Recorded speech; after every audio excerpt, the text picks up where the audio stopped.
Hello, hello, hello. Welcome to Royal Sussex Live. Welcome, one and all. Thank you so much for being here. Let me see who's here first. Lydia Washington. Thank you so much for being here. I don't think we'll be here more than an hour. Noby D, Joy Amore. Joy Amore. Thank you so much. I saw it today and I thought it was absolutely beautiful. And you know that's going to be my new favorite background. So thank you so much for that. And let me see who else is here. Vanessa Jones, um, Gwendolyn Daniels, and a host of friends and others. Okay, how come my slides ain't loading? Come on, slides, do your thing. I see it buffering. There we go. Perfection. What a great podcast. If you haven't listened to it yet, listen to the sound of my voice right now. It is awesome. It's everything it needed to be. Um, the timing is perfect. I put the link for it. If you go to the post where it says, um, community, it used to say community. Now it just says post. The community tab, the community post. Go over to the post, and the link is there. It's been there for hours. I as soon as I saw it, I made sure I posted that up there so that we could talk about it later. It is later, so now we're going to talk about it. Okay, let me get comfortable. Uh, oh, I think that's good right there. Oh, my back. Oh, my back, my back. Ooh, is it going to rain? Oh, my back. All right. Leave me alone, Arthur. Oh, leave me alone, Arthur. Arthritis. Leave me alone. Okay. Hey, Bunny Rose. All right. Thank you so much. All right, let's get on with it, shall we? So, you know, I I did not know who this lady was before today. I've seen her with Meghan before, and I just wasn't paying attention. I knew that she was some kind of CEO or something like that, but I wasn't paying close attention. I just didn't know who she was. I didn't like look into her background. I didn't know that she and Meghan were so close, but apparently they are. And let me see. Let me make sure I get her name right. It's Jamie Kern Lima. And Meghan was on the Jamie Kern Lima show. Okay. So it's just one of those faces, attractive lady, seems to be nice, wasn't really paying much of attention. And I feel bad because I didn't know she was such a big presence in the media, social media at that. I didn't know that she had been on, what was it, QVC or Home Shopping Network or whatever. Didn't know that she had a makeup line that she sold. Um, didn't know any of those things. Kevin Slims says, I love to see Harry and Meghan do a karaoke of I Had the Time of My Life. uh, that's because Harry and Meghan, they scream rom com. They are the embodiment of the romantic comedy. But thank you so much for your comment. I'm sure there's a lot of people that would pay good money to see that. Matter of fact, um, I would love to see them do a walk on some, like a cameo appearance on a romantic comedy of some sort. That would be so cool.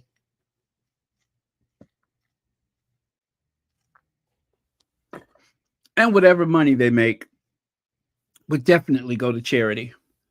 But yeah, just so that we would have a chance to see them in a romantic comedy. Well, really, they are a romantic comedy.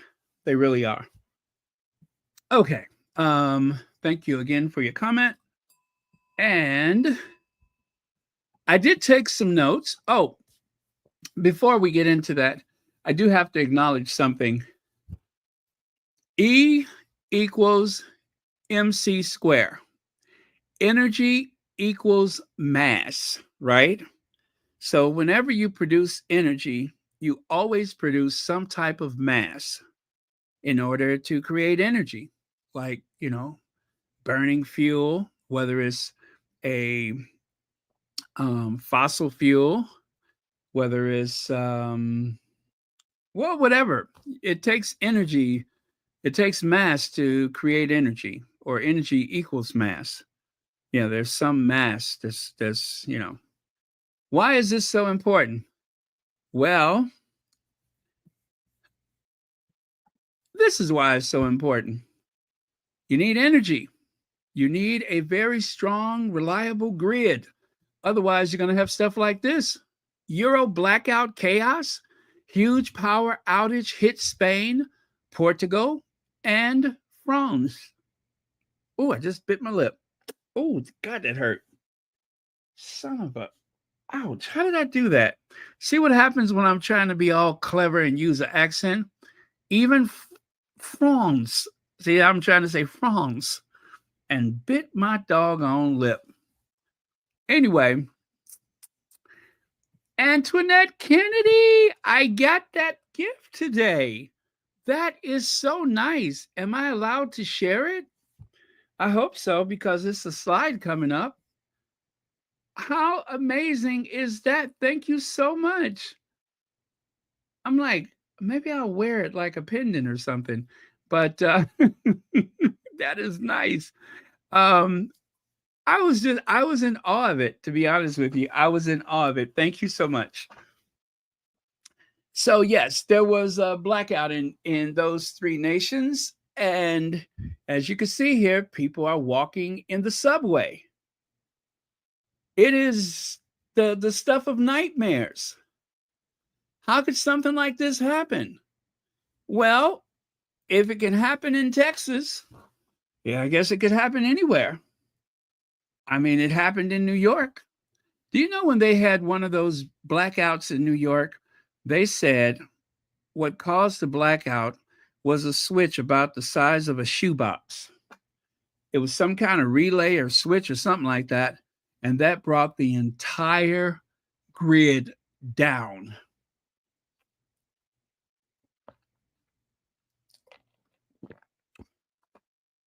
Now, usually when there's a blackout, I usually think Church Nelly. whenever whenever there's a blackout, I think Church Nelly. I'm like, uh-oh, she's at it again. But if you know, you know.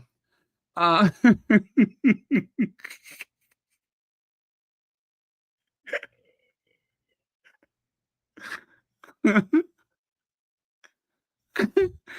um, but yeah, that happened. So hopefully nobody got hurt. I think I saw somewhere they say it could be weeks before the power is restored. So anyway, if you're listening to Royal Sussex out there, wherever you are, and perhaps you have been affected by this, or you know someone that's been affected, do know that you all are in our thoughts and our prayers, because this, there's people hoarding things from grocery stores. Hopefully, it won't affect the water, because it takes power to process the drinking water. And yeah, so let's just hope that this is a short-lived nightmare. And again, if there's anybody watching Royal Sussex, any of the squaddies out there, do know we're thinking about you. And We pray that things are back to normal as soon as possible. And of course, it would not be a tragedy or disaster without people already trying to assign blame. Spain's green energy revolution is under scrutiny. You know what? They did the same thing in Texas, right? They did the same thing in Texas. They were looking for somebody to blame. If Texas this, if Texas that, if they this, they that, they always do that. Just get the power back on so people can get back to their lives. How about that?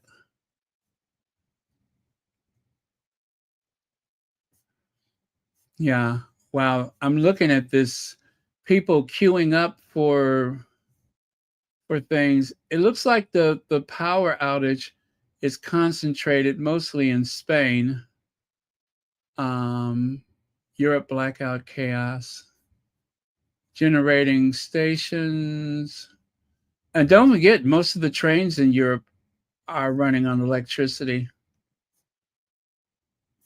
Huh. Okay. Uh, I'm going to move on. Hey, Legs. Okay, Resistor. TB. All right. So let's start off with Feminagra's report, shall we? Feminagra says Meghan Sussex shut down gossip and embraces freedom on the Jamie Kern Lima podcast. And one of the reasons why I want to start off here, even though I did take some notes myself, is just to make sure that we don't miss some of the more essential things to discuss. What's that leg says? Texas freeze in 2020. Windmills kept the power on. Great point. And let me just contribute by saying, if Texas would have joined the national grid, okay, if Texas would have joined the national grid instead of being all independent and having a power supply independent from the rest of the country, there was no way for the rest of the country to channel power to Texas because they're not on the national grid. Just saying, that was also a factor with the Texas blackouts. Okay, but thank you again, Legs. All right, so it says Meghan Sussex opened a new chapter by sitting down for the first ever podcast interview on the Jamie Kern Lima show.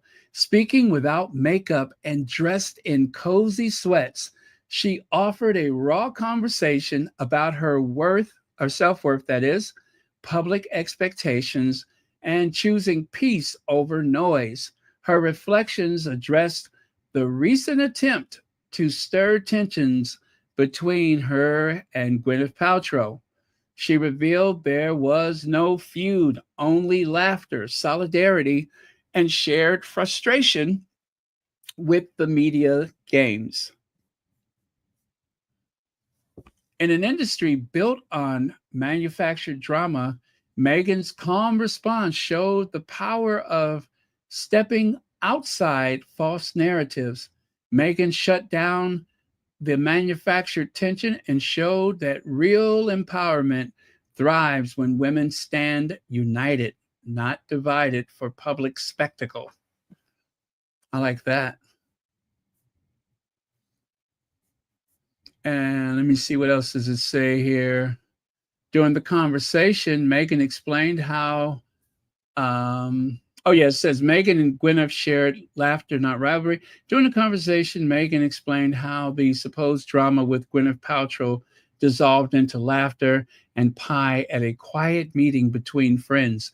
We sat there, we ate pie, and laughed, Meghan said, brushing off the media attempts to pit them against each other. She addressed how dangerous and tiresome it is to see women constantly pushed into competition, emphasizing that these narratives served no one but those who profit from division. Meghan's words captured a deeper and truth a deeper truth about today's media landscape. Women are often celebrated only when they fight, not when they lift each other up. By refusing to entertain the drama, Meghan and Gwyneth Paltrow reclaimed the narrative rather than fueling a recycled clapback. Okay, let me see here. Pro games, fine. Okay. Yeah, I think they did a little bit too much of the Gwyneth Paltrow thing here. Um, just a little more here. Meghan ends and proves this game, proved it game and finds joy. Ends the prove it game. Okay, Meghan ends the prove it game and finds joy. So it says here Meghan's decision to stop proving her worth marks a defining moment in in the same interview, she spoke with striking honesty about the emotional toll of constantly feeling the need to demonstrate beauty, intelligence, and kindness to an audience that often refuses to see it. I am just so done with the prove it game, she declared. If you can see it, if you can't see it, I don't need to prove it to you. I don't need to prove. Ugh.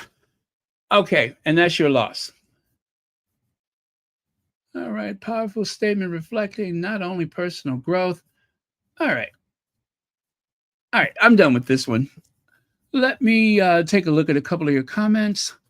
I love the bond they shared in the podcast, but Gums was so angry in the comment section of the YouTube channel. Gums and her hate followers were all over the comment section in pain and fits. You know, guys, I did mention when I put the link for the video for the podcast, I put the link for the podcast with Meghan and Jamie. I said, please make sure you go over there and leave comments, right? Don't leave the comment where you saw the link. Make sure when you watch that video that you put something in the comment section. I just wanted to make that very clear. Don't comment on Royal Sussex. Comment on Jamie's podcast because they have, I'm telling you, it's worse than the other podcasts where they ran in there and put all their comments. It's even worse than the last one, the Time 100. It's even worse. I mean, they are so triggered. They are so angry. And unfortunately, they tend to get most of the early comments, and you don't get a chance to see our responses until later on. But that doesn't matter because comments that have more likes and everything, those are actually sometimes you can go to like best comments and they're elevated to the top. So do make sure, and let's make the promise right now that whenever we have those videos with Meghan or whatever it is, article, video, podcast, we have to get in there early and we have to get our reviews in there early. Don't even think of anything clever to say. Just say something positive and keep it moving because we cannot let these derangers have the benefit of being early. But they are very organized. I have been, unfortunately, in some of the spaces that they occupy on Twitter. They leave me a nasty tweet. I go and look at their account. What kind of person is this? And in the account, you can see where they're plotting with each other. Make sure you go over there and leave your blah, blah, blah, blah, blah, blah, blah. They do that. They're very organized like that. So we cannot give them the benefit of being early. They mobilize people to go and leave nasty comments. Okay. Now, let me take a look here.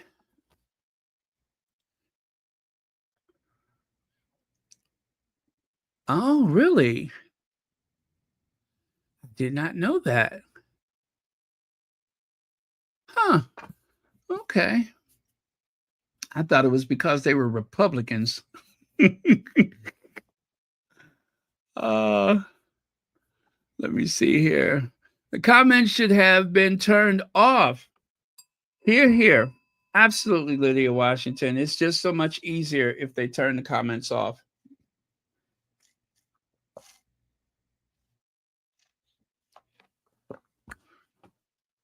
It's so much easier. I hope that they have people that go through and remove those comments because they're terrible. They're absolutely terrible. But yeah, they pay people. They use their bots, and it's unfortunate because the whole point of it is they want to really they're after us. If you want to know the truth, they're after us. They cannot stand the type of followers that the Sussexes have. They don't like the Sussex squad. Let me see here. 85,000 views already and 5,469 comments. That's how many comments there are now. 5,469 comments.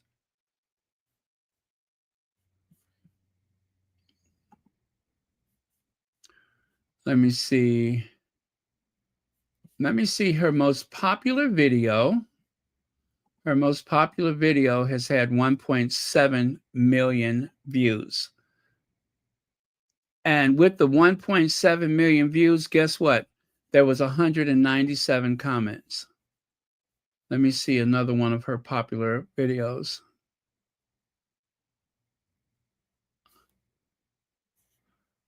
Oh, you guys, her most popular video, aside from the one I just mentioned where she does a commencement speech, is Oprah Winfrey, 157,000 views.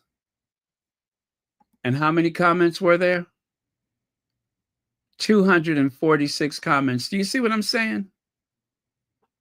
She had 85,000 views with Meghan, and before I'm done, there'll probably be 6,000 comments. She's on with Oprah, 157,000 views 9 months ago, and there's only 246 comments. What does that tell you? What does that tell you? Now, pretty soon, Meghan is going to be her most popular video. That is probably going to happen very soon. The fact that there are almost 5,500 views, comments, lets you know that there's a problem. I'm going to look at the video that is next popular to it. The next most popular one. Let me see here. Okay, there's one with okay, I said 85,000 views was for the video today. Hoda Copy, whatever her name is, 81,000, right? And the other side of it, the one that has more than Meghan, the next one is 92,000. The one with 92,000 has 14 comments.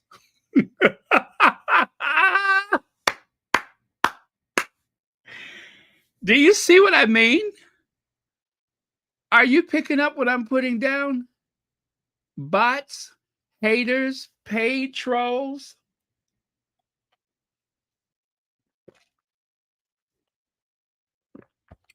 How could there be that many comments? How? Almost 5,500 comments. That's insane.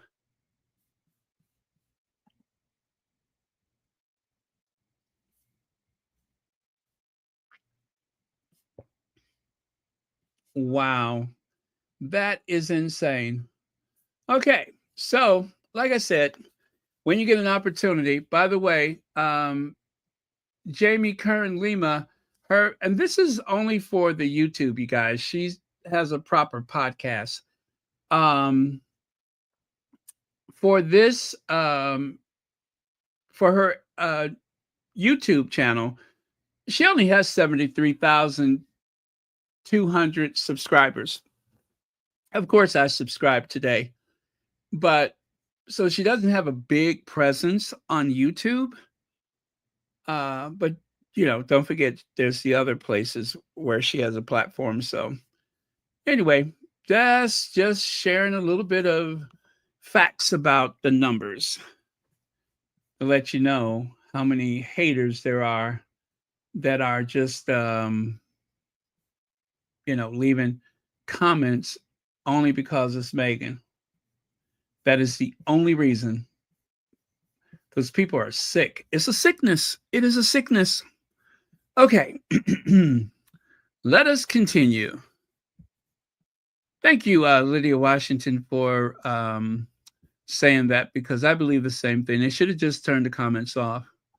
Antoinette Kennedy says, Baron, that shows they can only try to destroy anything to do with Meghan, but they will fail because they are low IQ and jealousy will never work.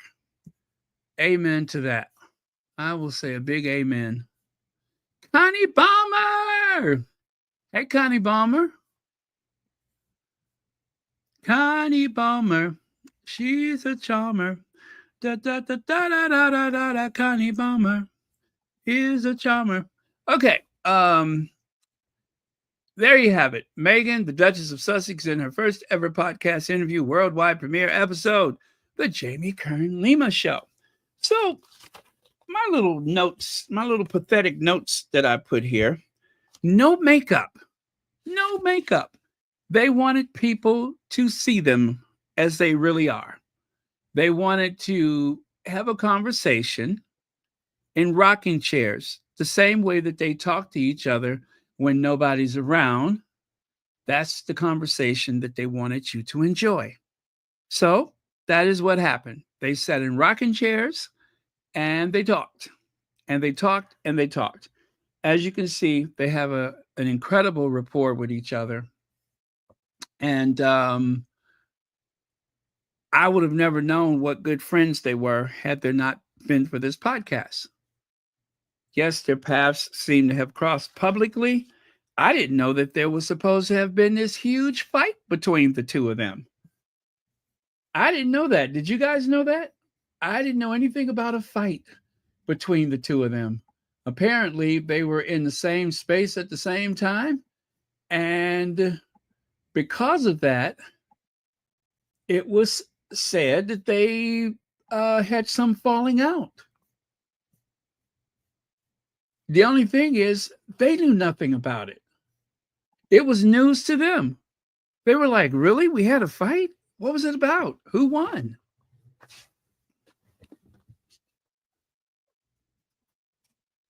So,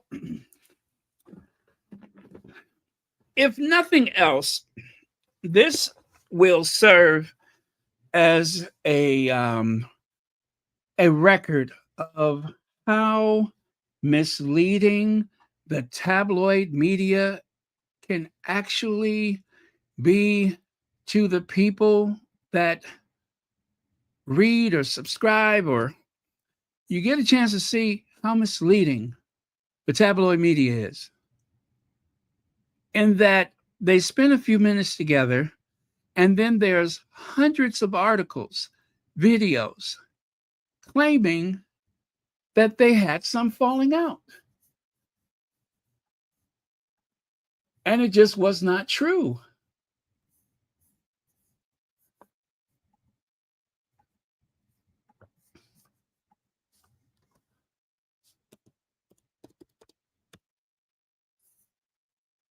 Meghan said that she doesn't, she never follows any of that stuff, and that she has managed to insulate herself from most of the press, most of the comments that are made. Certain things are brought to her attention. She said, I may see 1% of what's being said. That's about how much I hear of it. And she said, I do this for my peace of mind. She said, that way I can live my life. Um, I forgot the words that she used, but it was a way of living her true life without, I guess, censoring herself. My words, not hers, without her censoring herself on a day to day basis. Because if you constantly feel as though you're being watched, in my opinion, that's one way to make a lot of mistakes. It's like having a backseat driver. You have someone else wincing and shaking and leaning, and they're trying to drive for you from the passenger seat. Their body gets all tense and everything. I hate riding with someone like that because then I start making mistakes. I start feeling nervous and apprehensive about driving. I don't like to be in a car with someone nervous. It's bad enough I can't see that well.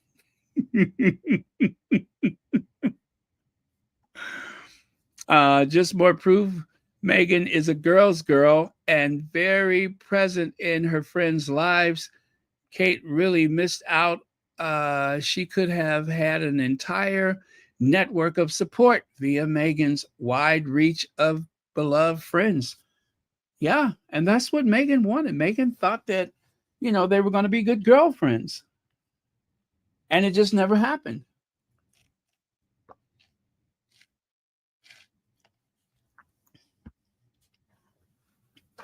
It really does make me believe that Kate has a very low IQ. It really does.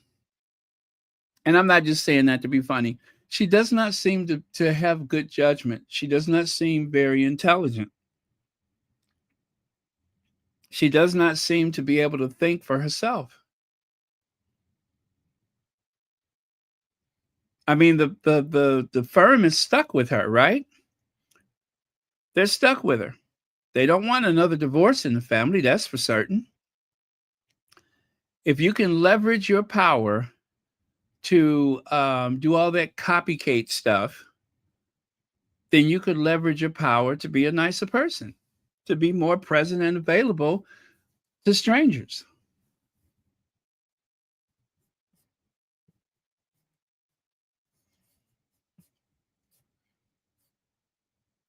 1960. Thank you so much for being here.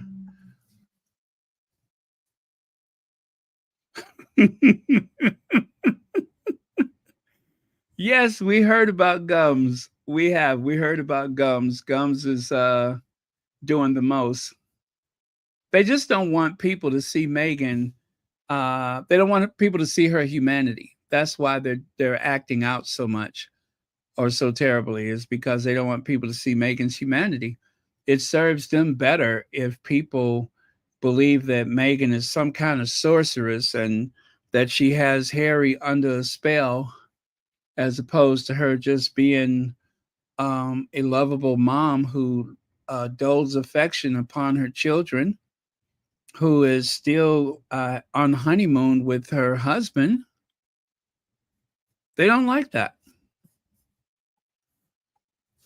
So this is what Meghan posted on her Instagram today. Let me take a look at that again.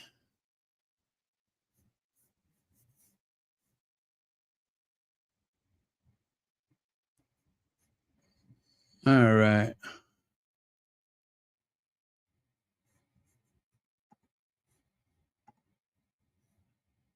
Trying to make it bigger so I can actually see it. Stretch it out a bit. So is that Marjan? Is that what they're playing? Is Marjan? I think it has those pieces, right? Okay, and it says here, nothing makes me happier than playing Marjan with my girls and winning twice. They always give the best advice, and I leave feeling loved and ready for the week. Jennifer Walsh. Original makeup, original, no makeup, Meghan and Sundays in Montecito. So that was Trace. I'm not Trace. That was posted. That was a Instagram from Tracy Robbins, Miss Tracy Robbins. It says there, but yeah. So that's Megan's neighbor, Tracy Robbins. That's the lady that Harry and Meghan and the lady's husband. Remember they went to Jamaica. That Tracy Robbins. So yeah, Tracy was also in the with Love Megan when they had the well, she was there at the end when they had the outdoor cookout dinner, whatever. Yeah, that last episode. I know she was in that one. And I think she had a little cameo someplace else. But yeah, she's a good friend of Megan. So Megan posted that today. And then there was this. This is the other thing. Megan shared the post from Jamie Kern Lima. I got to try to remember that name because I keep forgetting it. Jamie Kern Lima. So Jamie says, here's the trailer for this incredible conversation with Megan in her very first podcast interview. Find out why we have no makeup on and are in cozy sweats and in my favorite rocking chairs.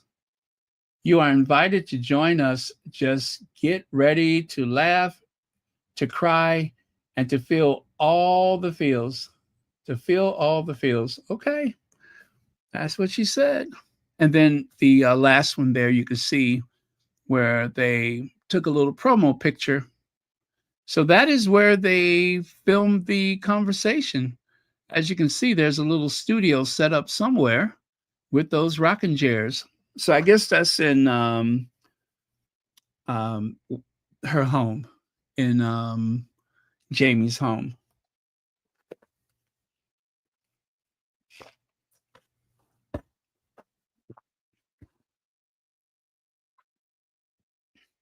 Starry says, look at the caliber of women friends Megan has, hardworking, intelligent, self starters with many interests. That is true. That is true. She hangs around some heavy hitters.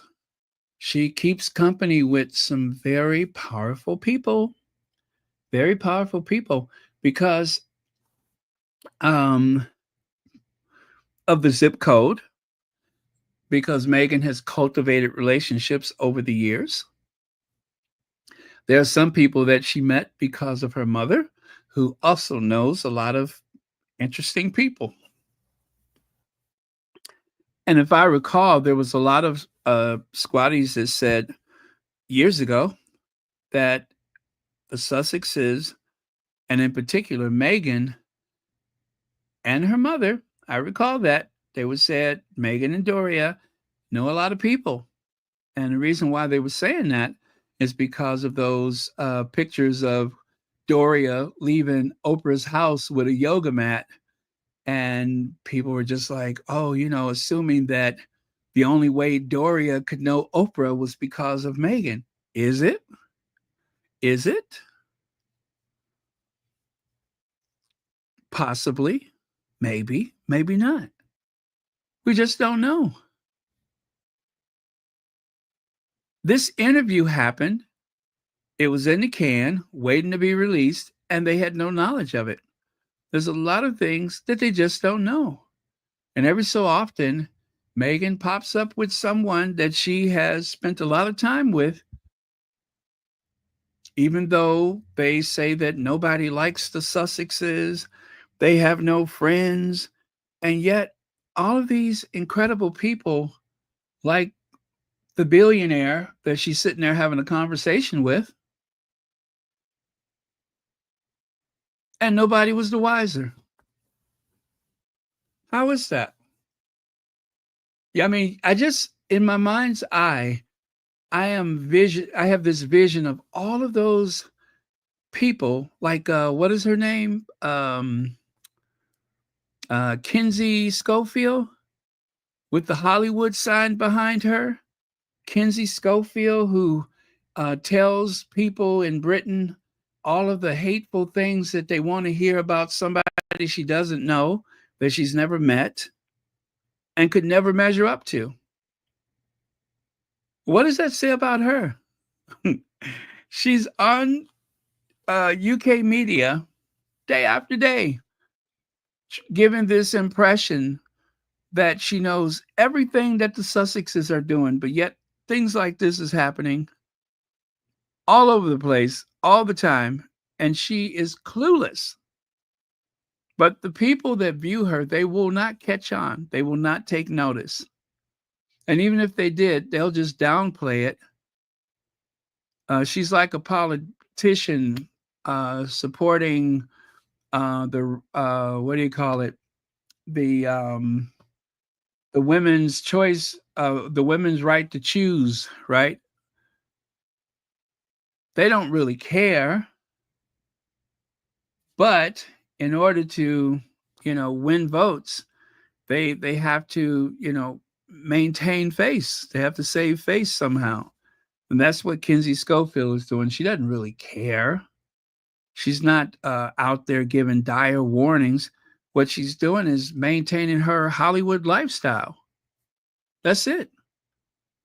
I don't know how people believe that the people that pop up on these programs are just there because they are trying to warn people or inform people. No, they're paid. They're paid. And the way they keep their money is to say the worst possible thing as often as possible. That's how they maintain their living. Or just make up stuff, that too. Now, take a look here. American entrepreneur, investor, and media personality Jamie Kern Lima poses with Meghan Markle and Spanx founder Sarah Blakely. Remember this? This was from, what was it, last year? Was that last year? So, again, there's Jamie right there. I had no clue who she was.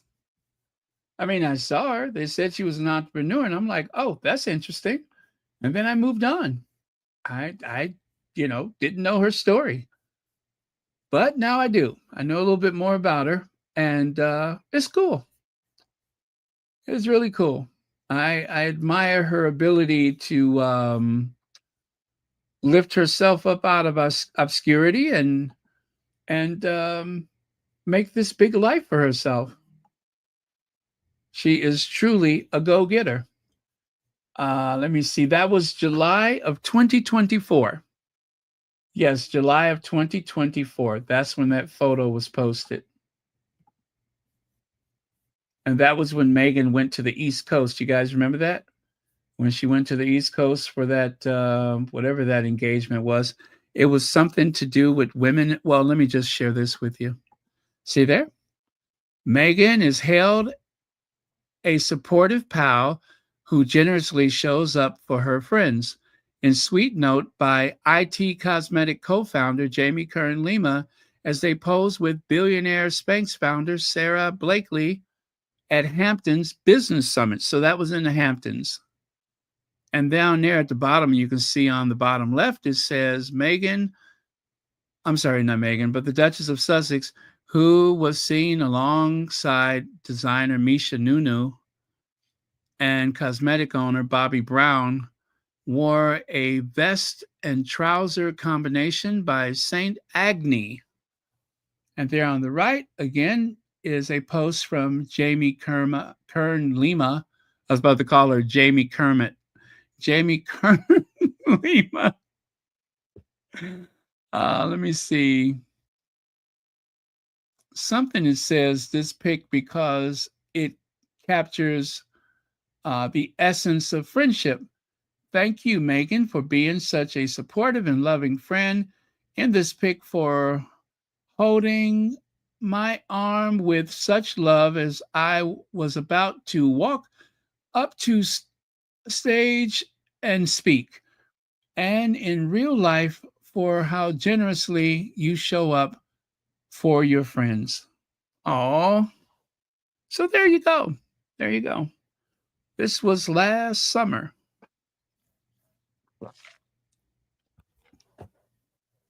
So I definitely remember that day. And I know that this summit was all about women entrepreneurs. And I think this is an event that takes place every year.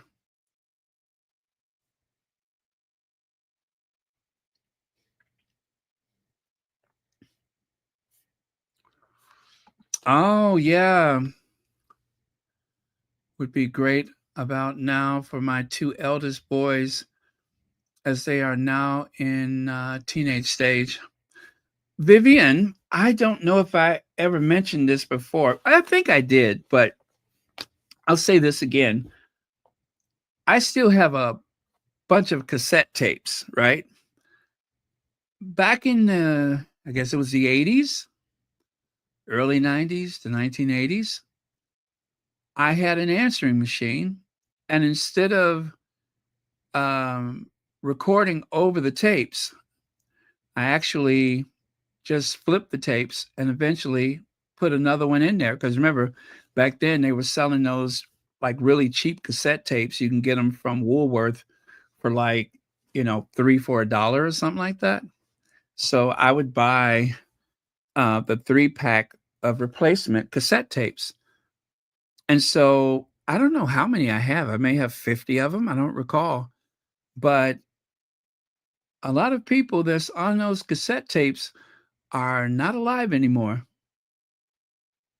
And so I don't know if I'll ever get around to listening to them, but I certainly still have them. And I just figured, well, one of these days when I'm in the senior village, I'll have those to keep me company. But I don't know how I had the presence of mind at the time to save them, but I did. So I don't know. At some point, I guess I will listen to them, but I could just imagine how emotional that's going to be. Um, One of my friends that passed away during the pandemic wrote poetry, was actually published for poetry. And I'm going to say maybe a week after he died, I go to check my mailbox. And just as he's done for years, and I do mean for at least 20 something years, there's some of his latest poetry for me to sample. So that was the moment I just, had to go in and sit and meditate about that for a while. Because I'm like, wow, this is one of the last things he's ever done was send out this letter to me. And I always, getting mail, the snail mail, as they say, from the post office. The fact that some people still do that is very special. But that was one of the last things that he ever did made it that much more special. So um, I definitely will treasure that one. I will treasure that one. So, and maybe I'll put some information. I think the book is still available, so I may share the link for anybody who's interested in possibly checking out the book. I'll do that. But yeah, so there you go. That is something to think about. So if you've never done anything like that before, maybe now is a good reason to do it because it's right there in front of you. It doesn't cost you anything to set up an email, and it's something that will be there until it's not.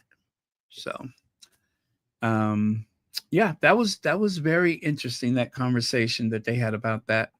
Thank you for your comment.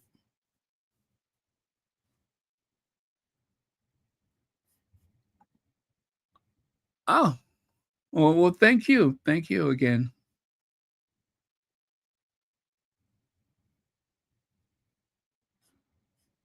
Oh, wow, really? Okay.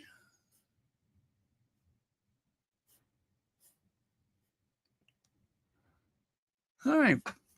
Okay, let me go on to the next one here. So Megan was wow, check out the coffee cups. The she's got her own podcast coffee cup. Of course she does. But Megan was calm, cool, and relaxed. See how relaxed she is? She's got on, she literally does have on her sweats. And I have some information for those shoes she's wearing in case anybody's interested.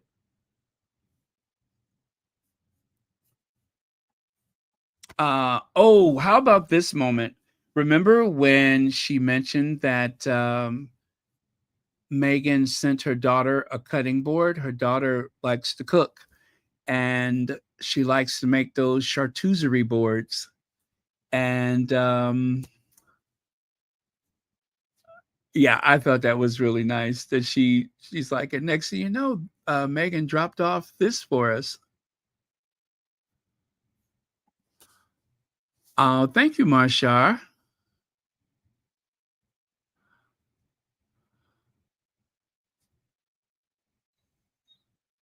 Yeah, I feel like someone, and that is exactly what I'm about to say is exactly what Jamie Kerr Lima said, that someone will need to hear this interview.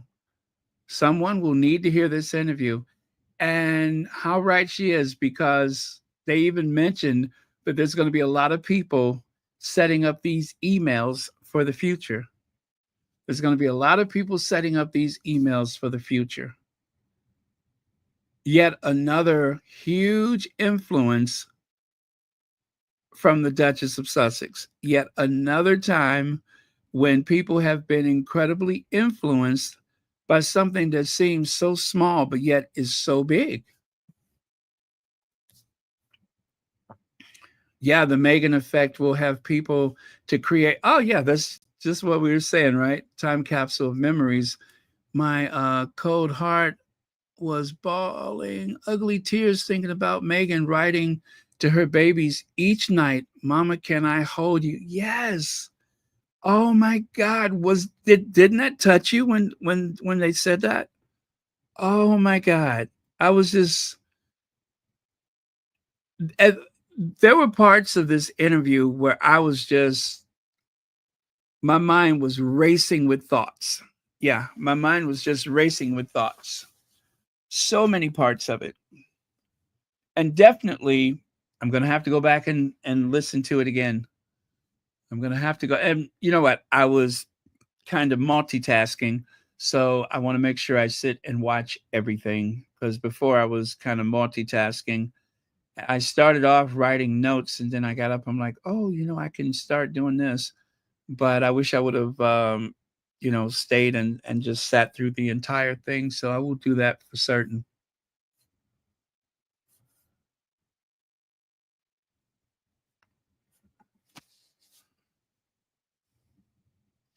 Yeah, was fragile at one point. Yeah. Well, and as Megan said in the documentary, how she feels about her babies. Are my babies safe? Are the doors locked? Knowing the bond that she has with her children, knowing how much she loves and cares for her family, the fact that some of these monsters out there would take such glee knowing how fragile um, and worried that Megan can be. There are people who take glee with that. It just does not make sense that anybody could be so cruel. And how many times have you heard me say this? These are the lady that works in the cafeteria. This is a retired real estate agent. This is a bank teller, right? The crossing guard, someone who owns a little shop down the street. These are older women full of so much hate. These are people's grandmothers, great grandmothers. These MAGA Brexit women, women that look like the sweetest old lady you ever seen, and yet they spend their day trolling mostly women of color, praying and hoping for the worst. Because it's not limited to Meghan. It is not limited to Meghan. It's anything that seems too liberal, too woke, um, too left wing, and they take such glee, hoping the worst, praying for the worst. These are supposedly pillars of the community. To picture the demographic of women, older women, that are full of so much hostility.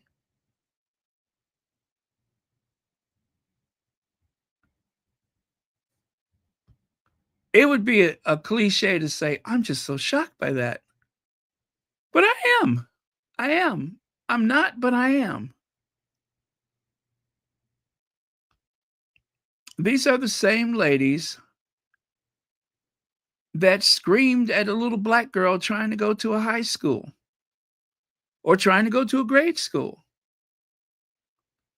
As Toni Morrison said, I don't know anybody who would go after a bus full of children. I don't know anyone who would do that. That would you know do what they have done to buses.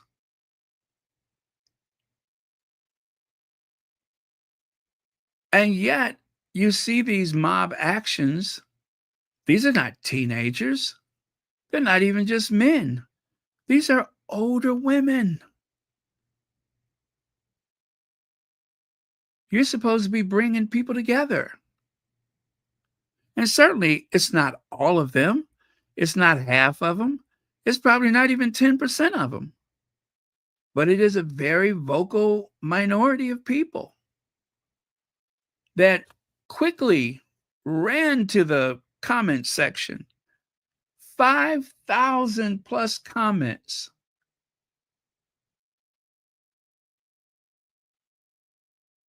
I mean, I looked at all of the videos that she has posted, all of the big numbers. None of them have more than like maybe 200 or 300. But this one, 5,000, what was it? 5,400 and whatever. Why? Because it's Meghan. We got to get Meghan. Time to go after Meghan. What are you doing, Grandma? I'm baking cookies.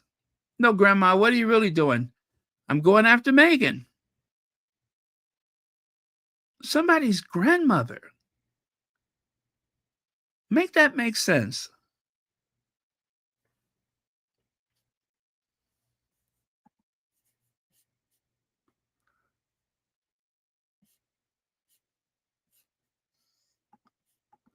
So there on the left, you can say it says, Dear Wonder. I don't know if that's her name or not. For your culinary masterpiece, love, Miss Meghan. Aw, Miss Meghan. Is that what that says? Looks like it says Miss Meghan. Oh, that's cute. That is cute. And look at there, it is personally engraved. Chef Wonder. Chef Wonder. That is so nice. That is so nice. You know what? You guys got to figure out how to find this in case there's a little chef in your family. They should be encouraged with their own cutting board.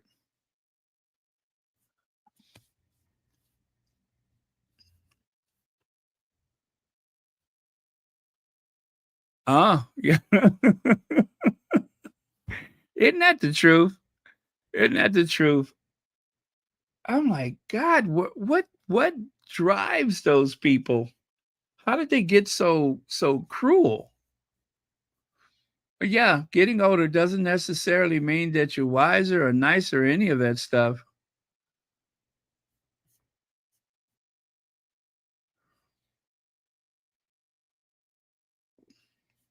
Are you trying to say they're daughters of Dixie? Like what's her name? That reporter, Carolyn Graham, an old Confederate.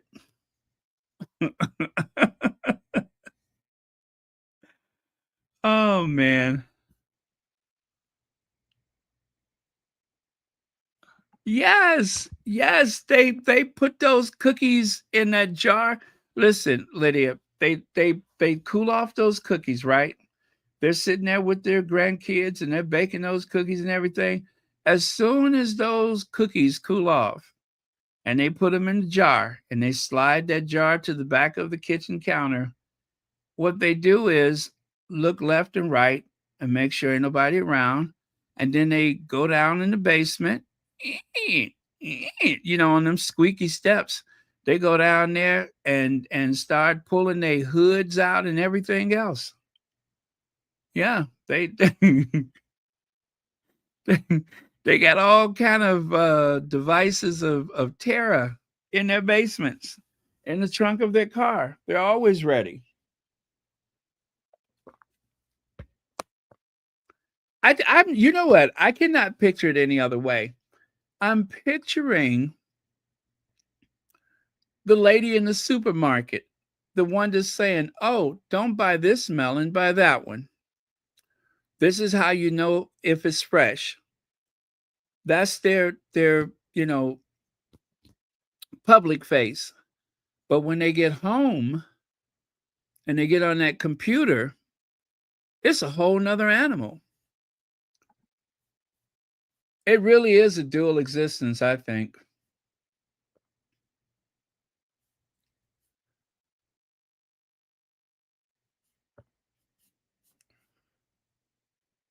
But I'm telling you guys, what I just shared with you about those numbers, I had no idea that that's what it was. I just got curious. I say, let me see what the next video, the closest video, let me see the most popular video. That is a huge amount of comments. And what drives that? Hatred for this black woman. I just said that yesterday. If it's not her race, then what is it? It cannot be something she said or done. We have gone almost how many years since they left? The first couple of years, we almost forgot what Meghan's voice sounds like.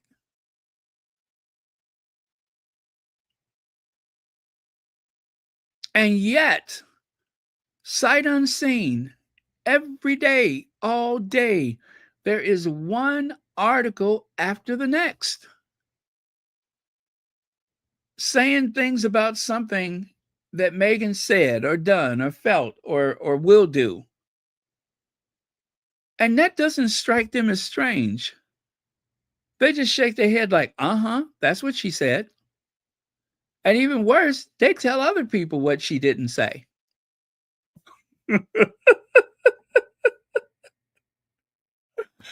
Okay, now let's get to this one. With the what is that? God, I cannot see that. What does that say? With the something of, is that compliments? Compliments? Something of HRH, the Duchess of Sussex. Can you all see that? Because I can't see it. I don't know what the hell that says, but let me know what that says. Anyway, with the, let me go see if I can find it. Um,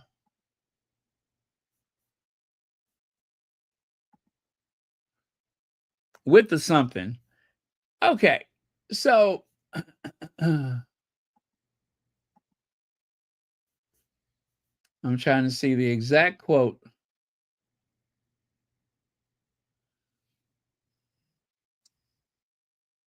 With the what it says.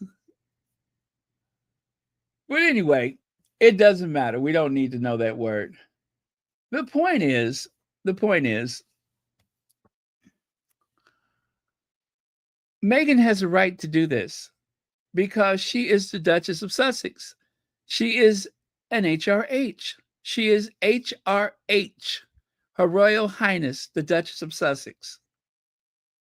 She is always going to be with complimented, with compliment or complimented, compliment, with compliments of, okay, thank you, of Her Royal Highness, the Duchess of Sussex.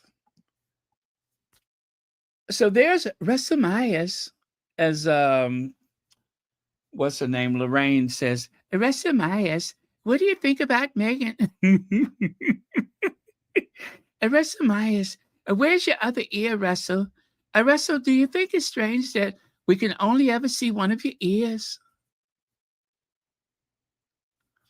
Anyway, so Russell Myers posted today, Meghan Markle courts controversy as Duchess of Sussex signs gift from HRH against agreement with the late Queen. Well, we'll see about that.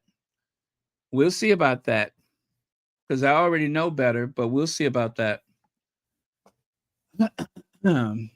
It says here, what was the agreement? And this was posted by one of the squaddies, but I'm just going to share it. I'm not even going to verify it because I know it to be true. What was agreement between Harry, Meghan, and the Queen? In January 2020 at Sandringham Summit, Queen Elizabeth II and senior royals Charles, William, and Harry negotiated the Sussexes' exit from full-time royal duties. Key informal agreement. The key informal agreement. Harry and Meghan would step back from being senior working royals. They would not use their HRH titles publicly, but still retain them legally. They would not use them publicly, but they would still retain them legally. They would keep the Duke and Duchess of Sussex titles. They would be allowed to pursue private financial activities. In other words, commercial work like Netflix, Spotify. They agreed to uphold the Queen's values, meaning no actions that would damage the crown. A 12-month review period would be set, meaning the arrangements could be evaluated in 2021. There would be an understanding of dignity and respect on both sides. No smear campaigns, no retaliations. Additionally, privately, Harry believed there would continue to have some level of security funded or organized through official means, especially given his military service and their security threats. There would be there would not be publicity attacked or undermined. They would not be publicly attacked or undermined by palace aides or family members through the press, right? Now, how did the royal family break this agreement? They pulled the security. The palace briefed against them. The 12 months review was basically abandoned. They were blocked from using the Sussex royal branding after they had invested time and money in building it. Mental health support was denied to Meghan, despite the Queen's general public emphasis on mental health being important. Okay. Very important. There was no signed legal contract about these points. It was an understanding based on discussions, public statement, and private conversation. Because of that, each side interpreted the agreement differently, leading to resentment when those expectations clashed. So, let me go back to the first one here.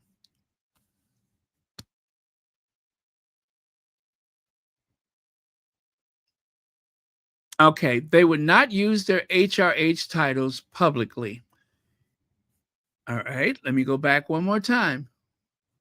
This is a private note, to a close friend of the Duchess of Sussex. It is not being used for trade or commerce. And that's why I said I believe it to be true, because there was no trade or commerce involved in any usage of the HRH. They are still legally HRH. That was bestowed upon them by the Queen, right? Now, the Queen stripped Princess Diana of her HRH because of the divorce. However, Diana was still known as the Princess of Wales. Diana was still known as Princess Diana. That did not change. The Duchess of York is still called the Duchess of York. That did not change. However, Meghan is not divorced from Harry. She's not divorced from that family. And she is still Her Royal Highness, the Duchess of Sussex. And if she ever visits Salt Island, she would be accorded the same respect as any other member of the family, especially an HRH. That does not change. So what Russell Myers is saying, that she courts controversy, that was not meant for public viewing. Now, the fact that Miss Lima posted it, well, that was her prerogative. Everybody knows she's on social media. I don't think Meghan was hiding anything or expected her not to ever reveal that. But they're not using the title to make money. They are not. Now, you can argue, oh, well, their association with the royal family, blah, blah, blah, blah, blah, blah, blah. Well, that goes for everybody in the royal family. If it wasn't for Charles being a member of the family, I doubt if he would be selling jam or gin or all the other stuff that they sell. I doubt it. I doubt it. I doubt very seriously that if Charles wasn't a member of the royal family, nobody would have ever walked up to him with a Folsom and Mason bag full of cash. But he is a member of the royal family. He is king now. So, you can walk up to him with a Folsom and Mason bag and there would be nothing done about it because now he's king. He's above the law. So this is misleading. This is misleading. They even have an article saying the fury that has come from that. They are trying to stoke anger amongst people with the same trope about Meghan trying to get over and use her title. Blah, blah, blah. It is hers to use. As long as she is married to Harry, she is the Duchess of Sussex. She can never not be the Duchess of Sussex. As long as she's married to him, it is her title. It is hers to use as she sees fit. Now, they made the promise not to cause any embarrassment to the royal family. I don't know how a couple of tubs of ice cream, I don't know how a couple of tubs of ice cream and a personal note is going to impact the House of Windsor. If they survived leaving their cousins the what is it the what was the one in Russia, the Tsar, if they could survive leaving Tsar Nicholas and his family to that gang of butchers, if they could survive all the other stuff that they've done, like the transatlantic slave trade, I'm sure a couple of tubs of ice cream is not going to take down the House of Windsor. I'm going to go out on a limb and say, I don't think that that's going to happen. I think they will survive Meghan dropping off a couple of tubs of ice cream. If this is what takes down the House of Windsor, then they shouldn't have been there in the first place. They shouldn't have gotten $500 million in support last year if they're going to be taken out by a couple of tubs of ice.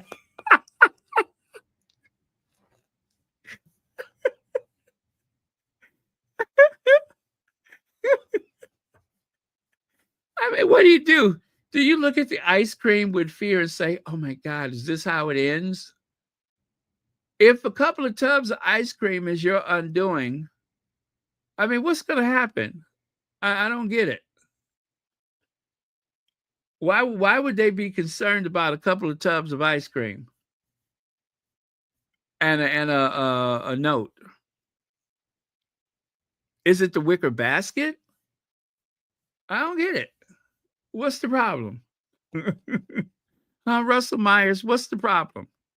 Oh, let me lean over to your good ear. What's the problem, Russell Myers? What's the problem?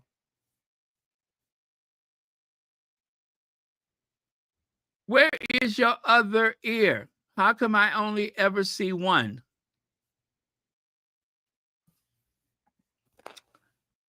Wait, agreement.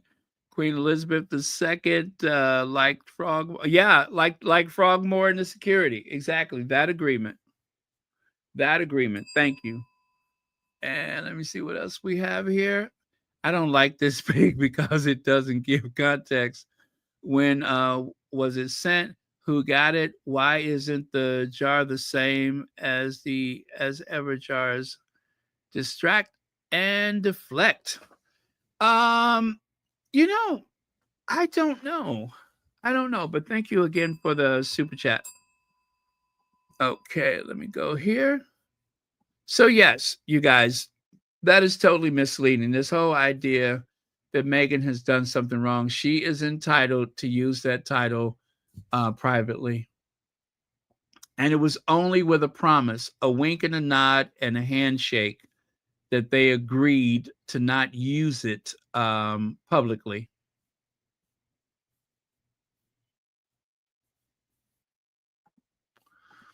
I feel like it's more of a honeymoon period for us now. Meghan spoke glowingly about the idea that she and Harry are still on their honeymoon, which I thought was really sweet. And it does seem that way because, as she said, when we first got married, everything was very intense. You know, everything was all about work and all that. But now that they are, husband and wife and living in Montecito, now it's like they're on vacation.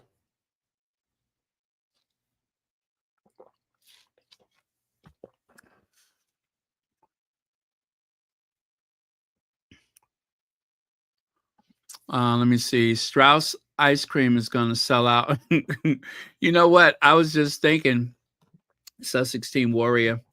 Um, you know, the president of the United States, God, I hate to say that, but the president of the United States said that he was going to end the war in Ukraine in a week.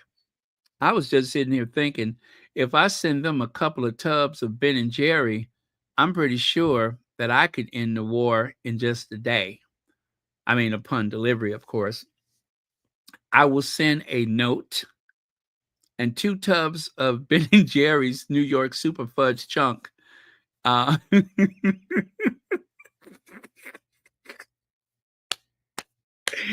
would have sent some Ben and Jerry's New York Super Fudge Chocolate Chunk to Vladimir Zelensky, and I'll just say this is from His Royal Highness Baron, and I'll just wait because apparently you could take out an entire nation by using that HRH title. So I'll just send a couple of tubs of ice cream and wait until the war is over.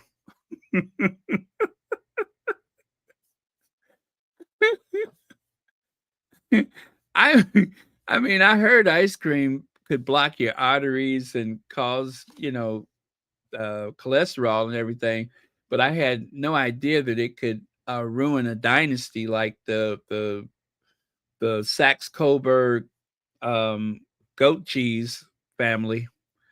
Leg says they don't want to talk about the last 2 weeks.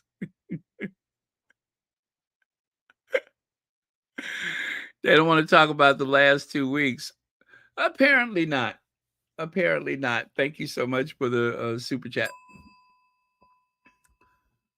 Okay. Uh, well, anyway, so there's Meghan thinking about Harry. There's Meghan talking about Harry. I like, the one question I didn't like. The one question I didn't like was, what is it? Are you going to stay married forever? Do you think you'll be married forever? I didn't like that question. Um, yeah, I didn't like it. Um, because and the only reason I don't like, I mean, I don't hate that she asked that question. What I don't like is that it invites a evaluation. How was she sitting? How was she looking? Did she look like she was nervous? You know what I'm saying? That's what it invites. So I did not like that part of it. That being said, yeah, and I exactly that she said yes, yes, and then she went on to say how attractive her husband is. She just said, "My husband is fine," in so many words, and I thought that was very sweet because, well, you almost forget that there is that too, that they are a very attractive couple. They are a very attractive couple.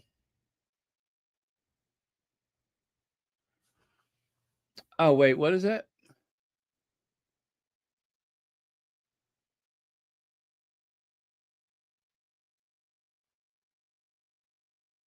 Oh, yeah.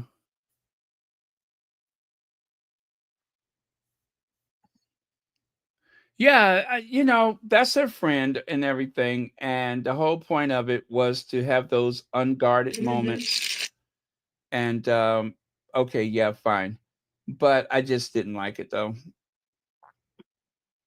because it invites comment, and I know that she didn't have any bad intentions or whatever, but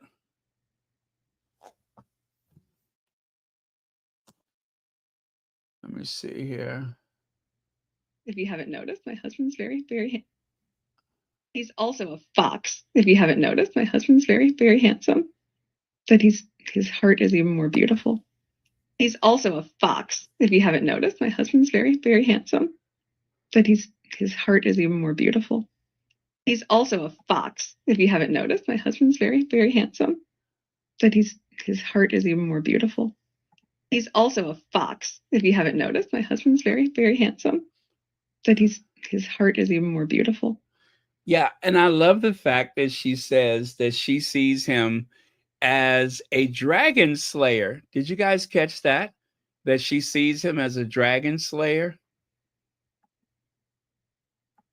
Huh? I let me just say, I think that the whole uniform military side of Harry is probably a huge turn on for the Duchess. I think so. I feel like there's a lot of boxes that were checked.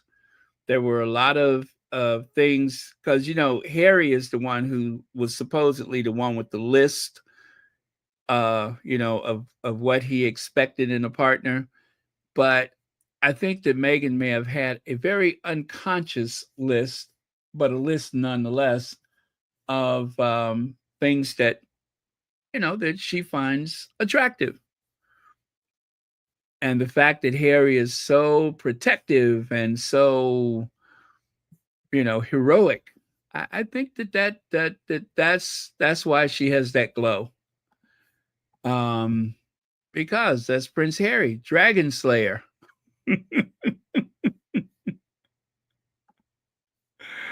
And what was that she just said about him? Let me try to get that one again.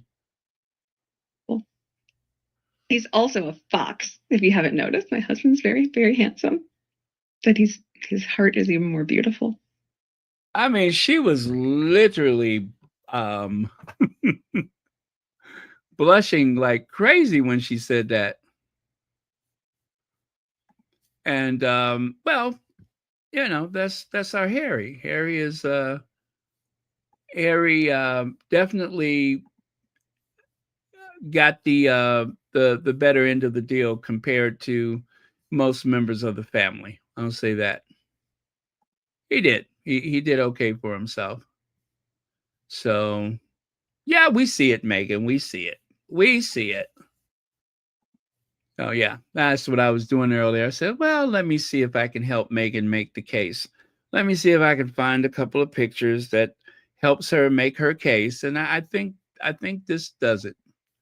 Yeah, yeah. That's who she's married to. So there you go. That's the fox, red fox. Yeah, he's okay. And of course, likewise, he thinks the world of her, and he doesn't care who know it. He feels what he feels, and that's how he feels. He loves his wife.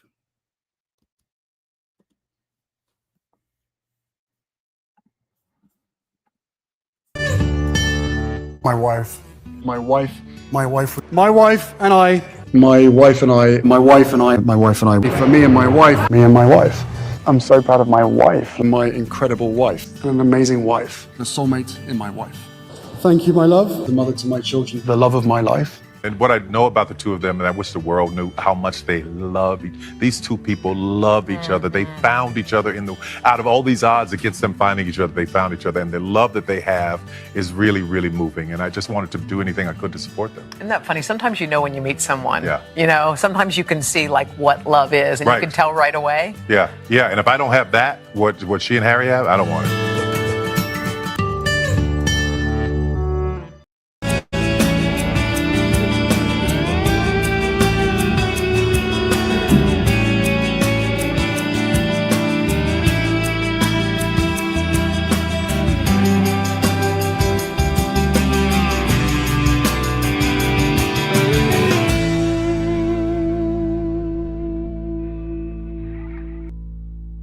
Yeah, so there you go. There you go. That fire is definitely still burning. They are still there and present for each other, and that's a good thing. That's a good thing. I just pointed that out the other day. I'm not bragging, but I did point out the other day when they were in New York, and I saw that glimpse of the way Meghan was looking at him as they were walking out the door. It's such a split second. The funny thing is, if you watch the video, you almost can't see it in any of the videos, but yet that one still photo caught that look of reassurance. I mean, she's not just looking at his back, she's looking up at him, his face, looking for whatever cue, because they're in this together. And it just makes people jealous because they don't have that. They don't have that. Yeah, some of those pie bacon librarian grocery store clerks that go home and get on their computer and spew out all that hatred, they don't have that in their lives. They just have like 20 cats. The retirement ain't going as far as they thought it would. None of their kids are talking to them. So they start hating on the Sussexes. Well, that's unfortunate. Let me see here. Trying to see if I can find that image of them walking out that door. See, this is a time 100. Is that it? Oh, well, I don't see what I'm looking for here.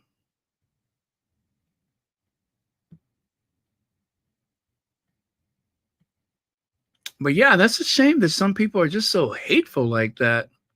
It's just terrible. They should, um, like Aretha Franklin, say, I don't want nobody always sitting around me and my man. If you want, I can get up, put on some clothes, and go out and help you get a man of your own. Right? What song was that? I don't want nobody always sitting around me and my man. Anyway, I forgot what song that was, but yeah, go out and get your own and stop hating on Meghan. Go get your own man. Surely somebody out there likes salt and vinegar and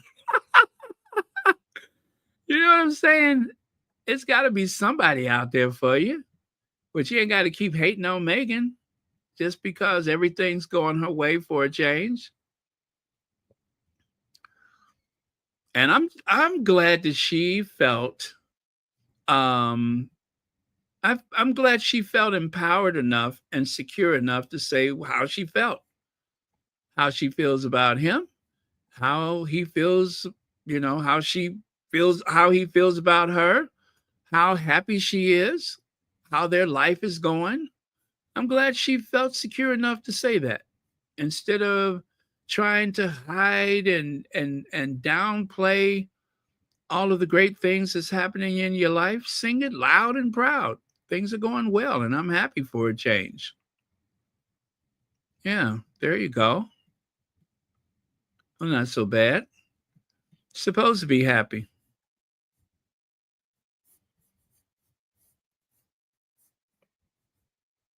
Oh well. And then of course there were tears when apparently Meghan did not know about Harry saying how he felt about her. Remember that? That he was proud of her and everything that she does.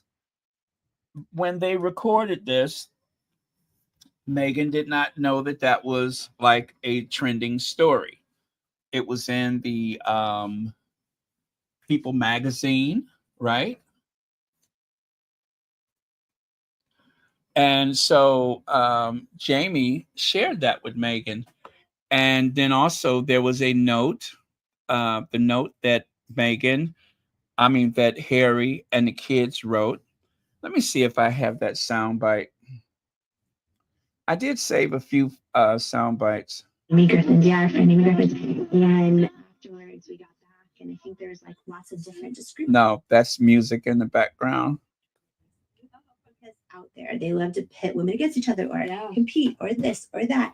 And we've all seen it. We've all had experience of like that in our own life. And okay, I don't want that one. Much what you and don't want that one. You can just enjoy each other in a new way. And that's why I feel like it's more of a honeymoon period for us now. Yeah. Do you think you'll be married forever? Yes. I have a letter. He's also a fox. If you haven't noticed, my husband's very, very handsome. But his heart is even more beautiful. I love that your eyes are sparkling right now. Oh. You have a letter from him? I have a letter from your husband and your kids. Oh. It's actually from them. Was this in the press also? Via him. He did this? No one's ever seen this before. Okay. And I would love to share it with you. And if you feel comfortable. Is this from this morning? Share it with all of us. Oh.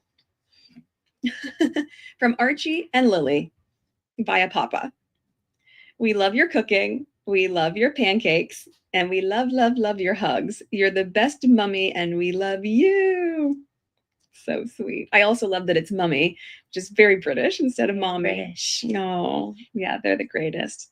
And we so it's kind of fun reading that to you about just how much he supports you and how proud he is with everything he's doing with Invictus Yes. games and all the projects he's so passionate about. What are the best ways that you support him that he needs with all of this?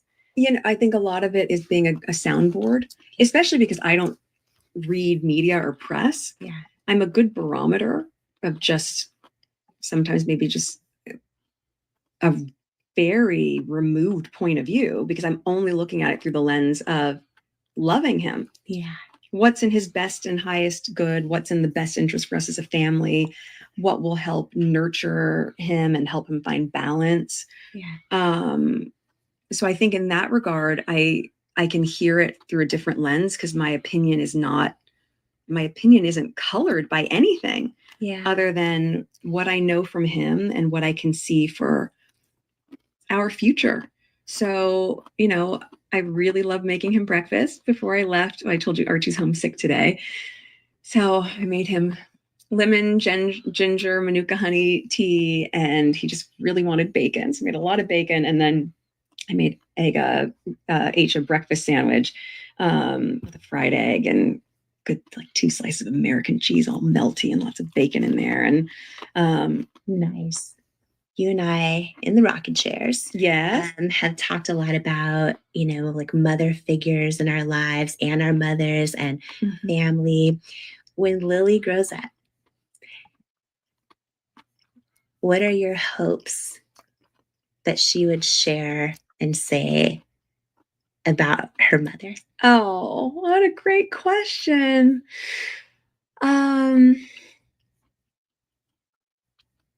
I hope she says, I know that they'll feel like, oh my gosh, no one has ever loved someone more than the way our mom loved us. And I put that in practice, that's part of every day how I show up for them. And I read a lot of parenting books. I really want to be good at it. I think a lot of stuff comes naturally, and a lot of stuff you can also we can all use tools. But one of our mom friends, she had said to me last year that she just created sort of secret email addresses for her kids that she'll give to them at some point in their life. And she would just send to them, random pictures, the pictures that you aren't going to put in a frame. Yeah.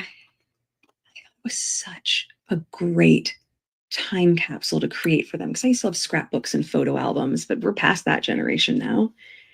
And so I created for the kids these email addresses that sort of like names, again, that you would never guess, that I will give them at some point in their lives when they're older. But before I go to bed almost every night, I email them.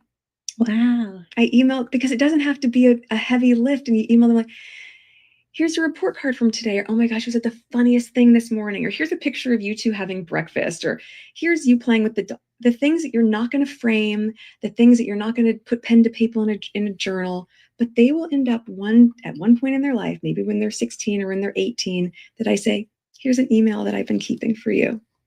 I have full body chills right now. For your whole life.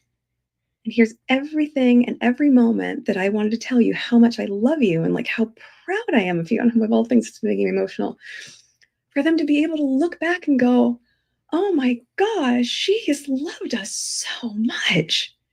And that's, I think, the best part about being a mom. And we go back to like a love language or gifts. It's not about the grandeur of a gesture. It's about, I see you. I'm nurturing you, and I see you so deeply. And I love being able to see your growth, and just so proud of them. Okay. So, wow, that's powerful. That is powerful. And again, makeup free, sweats, rocking chairs, meaningful conversation. That was the whole point of it, to just get rid of all pretense and have a deep and meaningful conversation. Olivia Johnson, thank you so much for 17 weeks membership, 17 months membership. I love when she says that man loves me, right? Right? And that she could say it with her whole chest. She could just put it out there. without worrying about what they're going to say. And well, that probably explains why there's over 5,000 comments.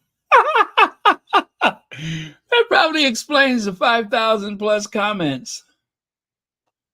That explains it. Let me see here. By the way, since we've been on, remember I said it was like 85,000 views? Now it's 91,000 views, 91,431 views. And there is 5,716 comments. Now I remember before it was, what did I say? It was like 5,500 something. Well, that's another 200 comments just that fast. Yeah, so there you go. And I'm pretty sure a lot of those comments are driven by the idea that she's using the HRH. Who does she think she is? I can't believe a word this woman says. It says here, no, she's not an American member of the British royal family. Oh, they got one part right. She was there for 18 months. Well, at least you know how to count. Oh, my goodness. Yeah, I'm trying to find a good one. I'm trying to find something nice.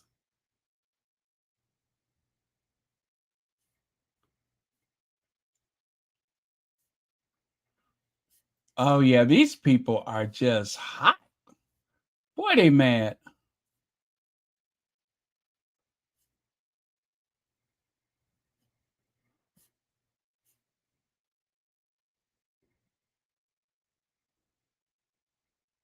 Oh, here's someone quoting Tina Brown. It wouldn't be complete without Meghan's mole.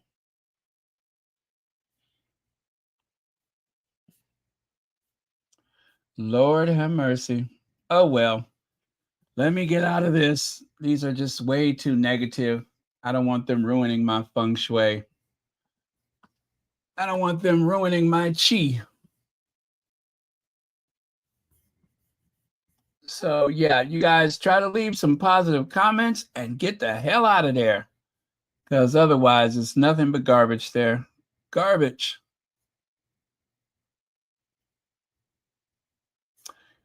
But in a way, you guys, I am getting a bit of a satisfaction knowing that these people are so triggered.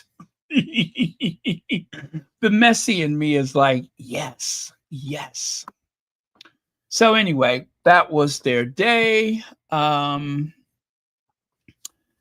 Furious, Meghan Markle uses her royal title in gift basket for podcast host, despite being warned against it by the late Queen. Well, we all know that that's not true.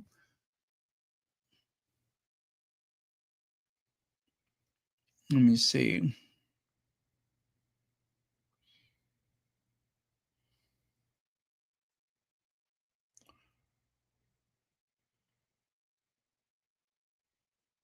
Royal fans have reacted furiously to the name on the card this evening, with one writing on X, I thought they couldn't use HRH.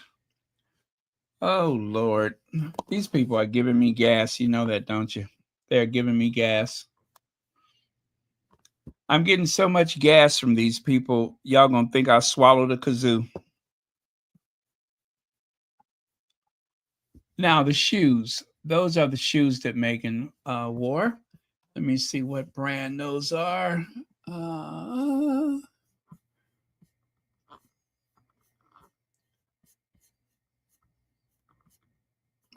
That's kind of small, ain't it? Let me see here.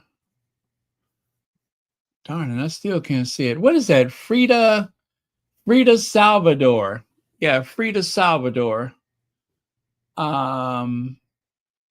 That's the name of the shoe, Frida Salvador. Wonder how much those cost. They're called the Edna Diorce sneaker. The Edna Diorce sneakers. How much those cost?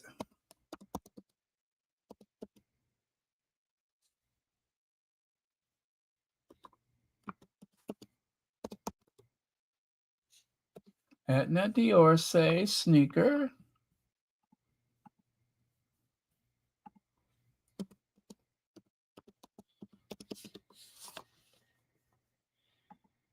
Yeah, that's just what I mean. You know I didn't spell it right. Now, it looks like they have some kind of a plush lining to them. Oh, here we go. Oh, my goodness. Looks like they're sold out. Yeah, they're sold out.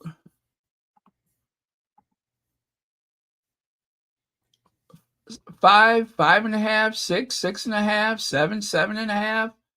All are sold out. The only one they have is a 10. They only have a 10. The 10.5 and the 9.5s are gone. They have a 10. So if you want those, they're only $350. That's not much. White calf skin sneakers. Oh, they're made with calf skin. Oh, I bet those are comfortable. Our shoes are made from the highest quality leather, which will last seasons after season. Leather is a natural material and will give with wear. 100% Italian leather in white calf. This tannery rated leather working group gold leather working group is a 2. Okay. 100% camel lamb's wool shearing lining. That's what's in the shoe. It's 100% camel lamb's wool shearing lining on the heel, counter side, panel, tongue. Oh, okay. I knew it was something plush about the end. I bet that's comfortable, right? That's got to be comfortable. Only the best for our Duchess. Leg says, of course, lies. The recent strawberry jam was in as ever bottle. This bottle is not that. The gift was clearly sent a while ago. British media conflation. Exactly. Thank you, Legs, for the super chat. Let me go back and take a look at that again. If you don't mind. So yeah, there's some, and she was just cooking the strawberry, but she's been canning stuff, so we don't know when that was made. We don't know when that was made. It couldn't have been this weekend. It wasn't whatever she did this weekend. And going back to what Jamie said, she said she was going through a very rough period and she had a bunch of people over and that was delivered at that time. So, okay. Fair enough.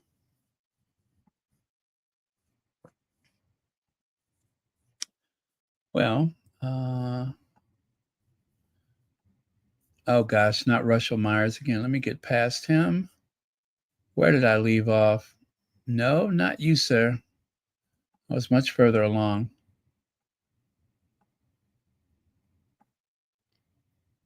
Oh, yeah. Newspaper.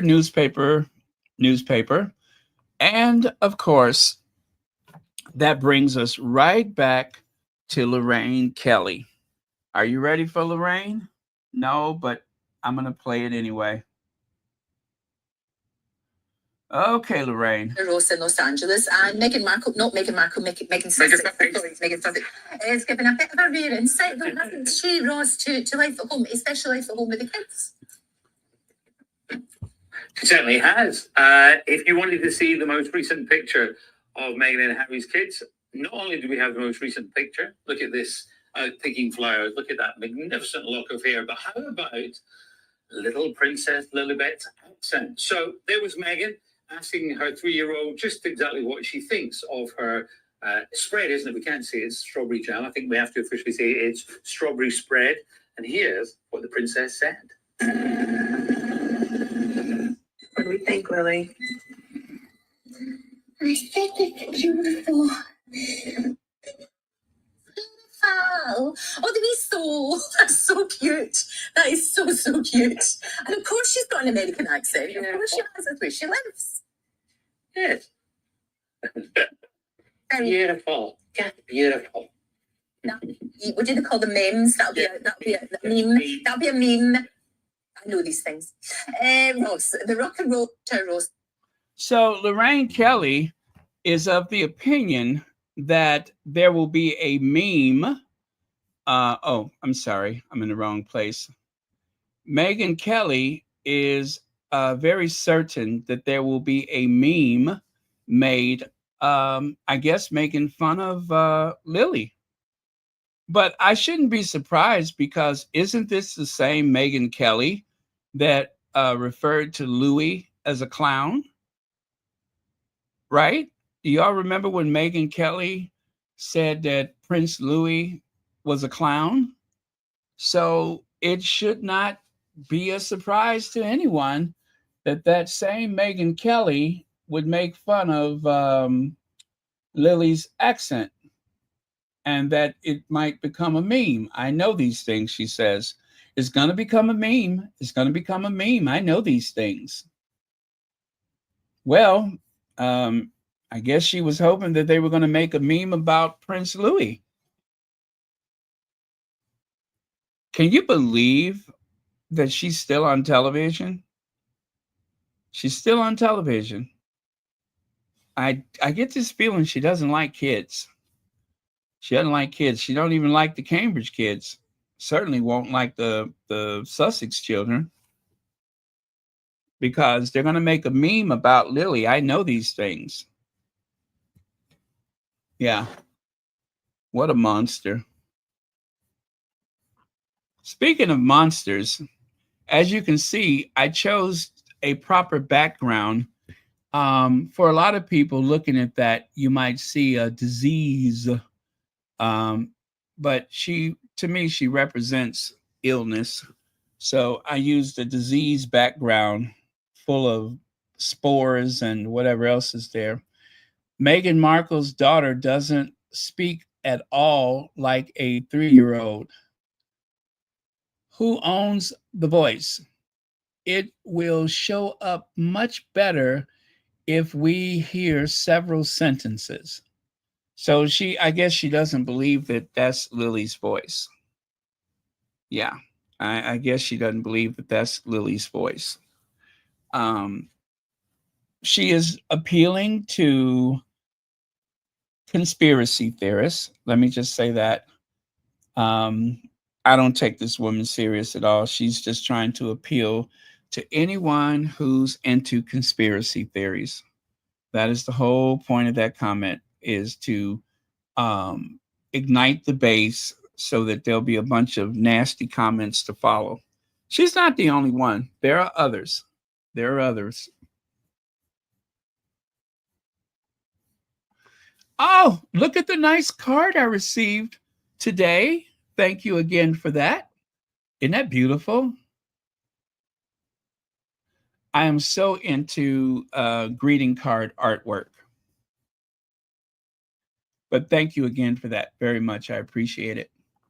And of course, Royal Sussex channel, Royal Sussex. Antoinette Kennedy. I don't know how you did it, but look at that. I hope I'm okay saying this. But Antoinette Kennedy sent this to me. Isn't that beautiful? I know you guys, I only have the one, but I'm going to say right now, Antoinette Kennedy has a friend that makes these. And if anybody wants the information on how to get one, I'm pretty sure that Antoinette Kennedy will share that with us, right? Hopefully, maybe. At no profit to me. Of course, that's not the point. They can get it directly from whoever makes them. I will not involve myself in any way, but hopefully, if they are willing to, if anybody wants one. But I love it. I think it is absolutely beautiful. That's why I said I'm not sure whether I want to use it on my keys or do I want to wear it. Do I want to wear it? I love that though. Isn't that beautiful? Royal Sussex. I love it. Thank you so much. See there? I just don't know how you were able to get such crisp, clean lines. You see what I mean? I'm guessing you just took a screenshot off the television, right? Or, off your phone or whatever. But look at how neat that looks. See there? Nice and crisp. I know. Hi, Sherry Ware. I know. Isn't that wonderful? Right? It seems like something to wear. And this is so appropriate. Look at the back of it. The tree of life. That is so profound. I love the tree. The tree, to me, the tree is, the back of it is just as important as the front, as far as I'm concerned. So, bravo. Well done. Thank you very much. This is amazing. Is Antoinette Kennedy still here, or did she go to sleep on us? But anyway, this is for you, Antoinette.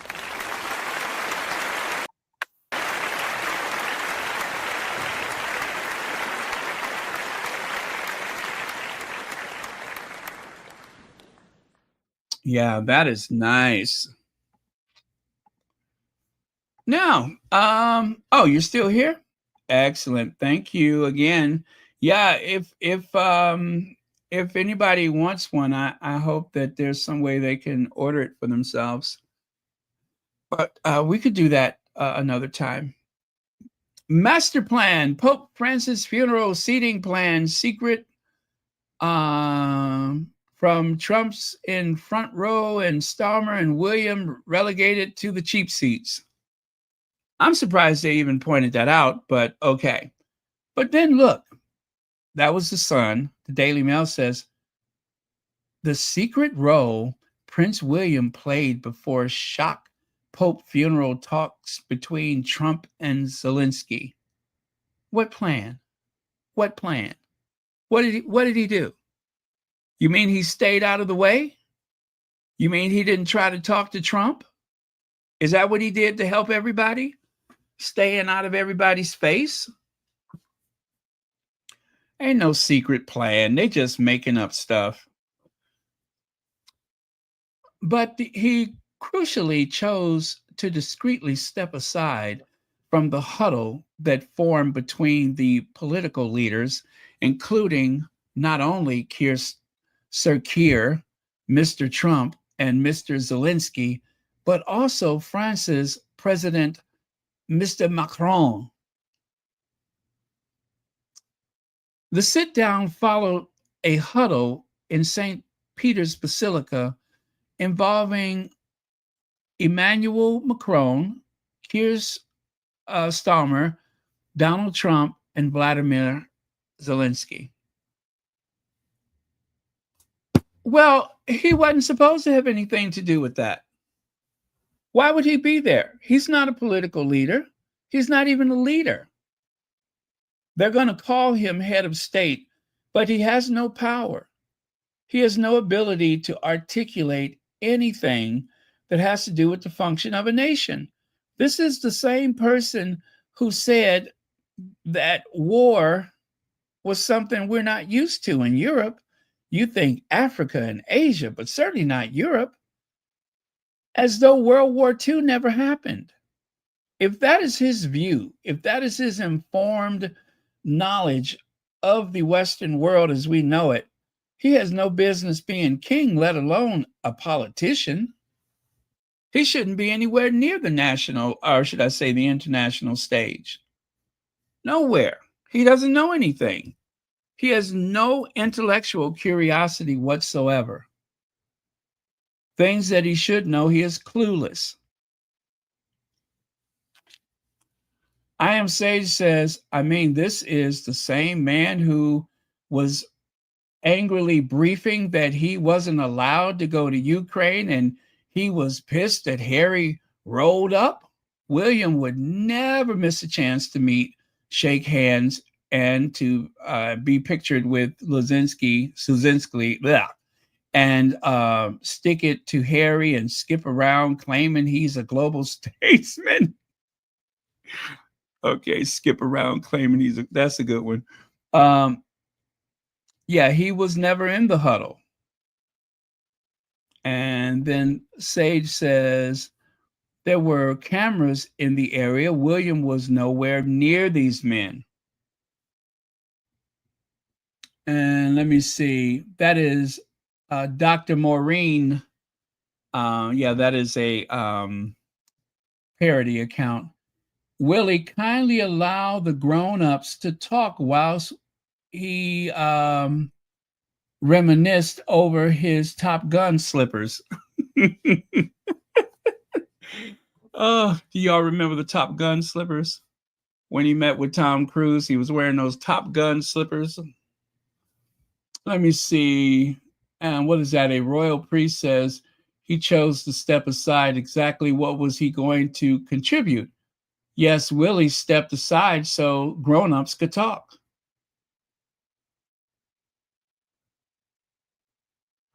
Oh, someone says, so his secret role was to leave the grown-ups to talk. That's it. That's it. I tell you, that invisible contract, that is the invisible contract.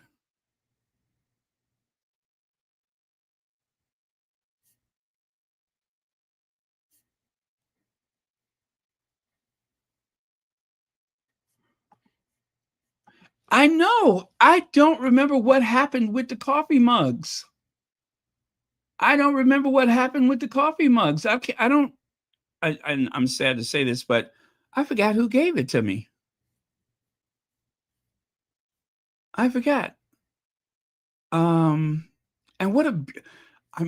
gosh, I'm sorry, you guys. I wish that it was available, but I was going to share the details and everything where you could get the mugs, but I don't know what happened. Anyway, it's a beautiful mug. Beautiful. God, that mug was gorgeous, wasn't it? I mean, it just checked every box.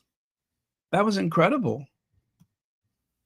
And I was hoping, that everybody would be able to get one, anybody who wanted one, but oh well, whenever things get settled for them, because remember they said they had a problem with their account for their Etsy account. So hopefully when things get settled, maybe we can. Oh, okay. Well, it came out amazing. I'm just impressed with how crisp all the lines are and everything. It looks amazing. Thank you so much for that.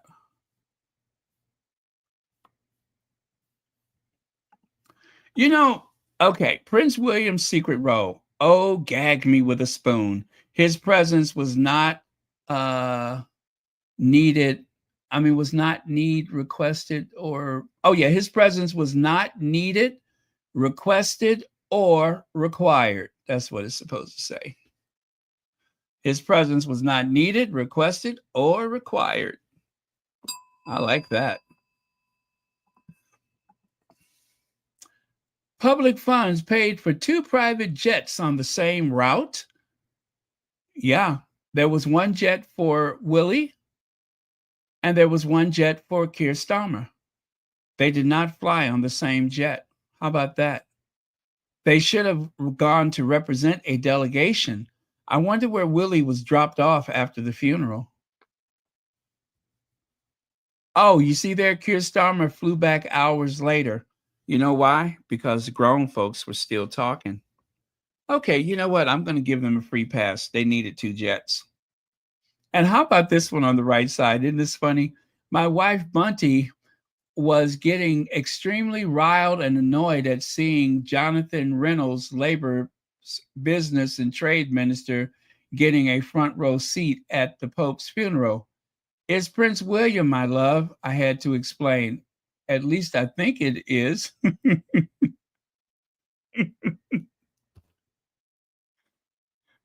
Look at the guy over there on the right. Oh my God, if that doesn't look like William. If that doesn't look like William, I don't know who that is.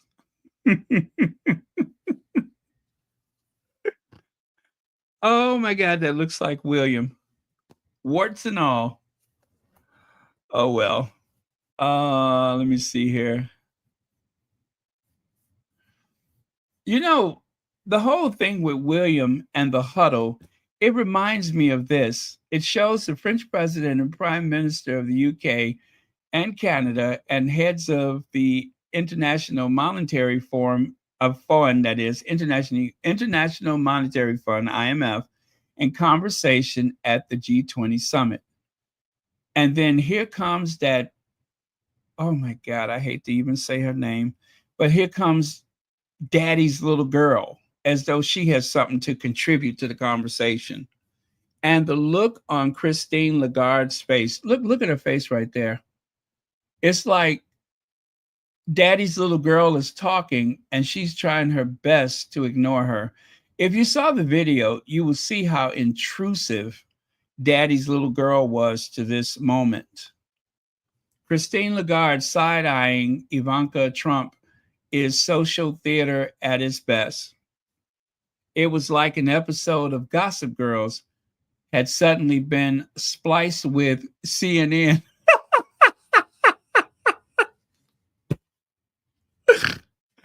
Woo! Oh, Ivanka looks every bit like the complete and utter fool she is. The looks on the faces of others says so much, like, what the F is she doing here? And then over there on the right, it says, Ivanka Trump is so terribly embarrassing.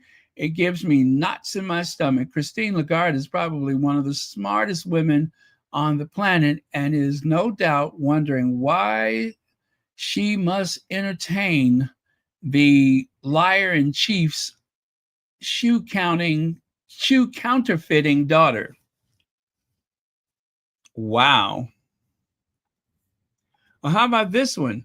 It may be shocking to some, but being someone's daughter actually isn't a career qualification. Ouch. Ouch. All right, AOC. All right, AOC, we heard you. And look at this one. Ivanka Trump grilled, booed during Women's 20 Summit in Berlin.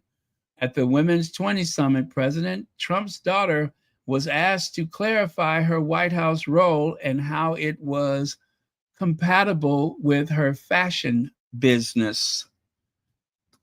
Ouch, ouch, ouch. Well,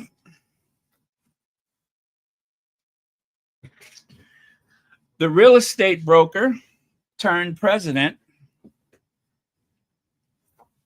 also known as a national embarrassment, turns president. I guess there's room for his daughter. I guess if you got room for one, you got room for the other. This is going to be a long 4 years. Dear God. You know, I hate sometimes to think of all the people that won't survive these 4 years because they might go to their glory, knowing that that was the last president that they lived through. Oh, I hate the thought of that. Anyway, that is it, you guys. I am done. If you have any more comments about today's podcast with Meghan and Jamie Kern Lima, let me see if there's anything else. Do people feel seen? I like when Meghan said that. Do you guys remember when she says actress like Yasmeen Blight came into the what was the name of that? Humphrey Yogurt. Remember she said she worked at Humphrey Yogurt and she met that actress Yasmeen Blight. And she said Yasmeen quickly asked her what her name was and everything. And she said she felt so seen. And she said instantly she knew, okay, that's what actors do when you meet them. They, you know. So that was interesting. It's very important to make sure that people feel seen. And then, of course, there was that part where, how are you? Are you okay? Oh, and I loved when Jamie Kern Lima said, "Thank you for trusting me," which is what I always say to you all. Thank you for trusting me to do this work. You have no idea how important that is to me, that you all trust me to do this work. And of course, I do everything I can to make sure that there is as much transparency in Royal Sussex as possible, because that's what you deserve. That's what you deserve. You all are my constituents. So it's important to me to get that right.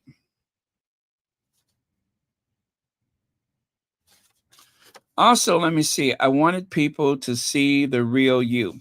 So again, Jamie Kern Lima said that one of the reasons why she was so happy to do this is because she wanted people to see the real Meghan.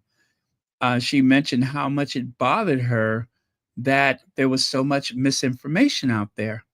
And with someone like Jamie, who's into media, the fact that she, along with so many other people, have said, I've never seen anything like what Meghan has been through. There was even that part where she said that Jamie's mother, when they heard that Meghan and Jamie, they had wrote articles saying that Meghan and Jamie had some falling out because they saw them at the same event. And based upon that, they had people believing that there was some type of friction between them. Again, it was something totally non-existent. It was made up. There was no friction. They had a great time, enjoyed each other's company as always. And oh, thank you, TB. And of course, they were, kind of, well, actually, I think Jamie said her mother was like, what happened? What happened? And she's like, I don't know. What happened? Well, I was there, but there certainly was no fight.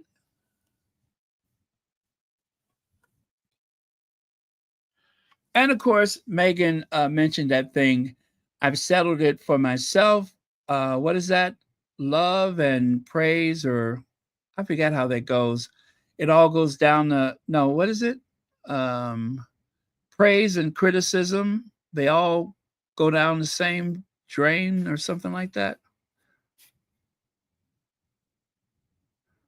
And of course, Meghan spoke about her work ethic. And Jamie also mentioned, actually, Jamie was the one who brought it up about how much Meghan likes to work. And Meghan said, yes, I like to work, and it's very important to me to work. And after you have started, like, for instance, the products, the As Ever products, Meghan says it never ends. She said, you think, oh, you've sold out of everything, now we can go take a rest. And she's like, no, that's not the case. You actually have to continue working, because there's the next thing and the next thing and the next thing. So if there's anything that you guys can think of to throw into it that you seen on the podcast, go ahead. Let me see. Home and kitchen sacred. That part where Meghan said that, again, she said the same thing the other day, that the home is sacred, the kitchen and 80 people, that's not going to happen. This is where my kids live and such. So I think that's what I have. Let me see. Trust in me for all you do. Have the faith I have in you. And love will see us through If only you trust in me. Okay, I am sending love and checking in. I like that. Okay, that was about all I could. That's what I wrote down before I decided to multitask. Shelly L says, "Hi, Baron. The mug was from me." I'm so sorry. I'm so sorry. I forgot. Worked myself back into the hospital, but I have a couple of more headed your way very soon. Love you guys. Thank you, Shelly L. Love you. Thank you. Worked myself back into the hospital. Are you not well right now? I'm not sure what that means. Well, anyway, I hope you're okay. Do you work in a hospital? Or you mean that you've been working so much you didn't, got yourself under the weather or something like that. Anyway, I hope that's not what that means. But I'm so sorry. I I am so embarrassed. I'm just like, I forgot who sent those mugs. I mean, sent that mug. Listen, I do apologize. I'm so sorry. I wish you could see me. I'm blushing right now. But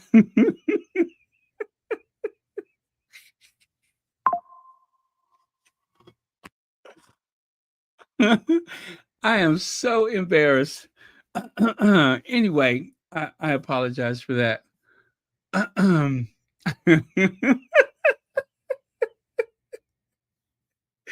Let me stop laughing because I don't want you to not send my mugs.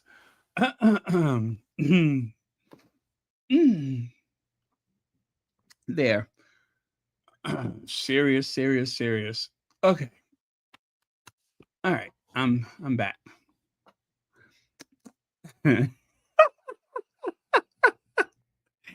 No, seriously, I'm so embarrassed. That's why I'm laughing because I'm nervous. That's why I'm laughing. I feel so bad.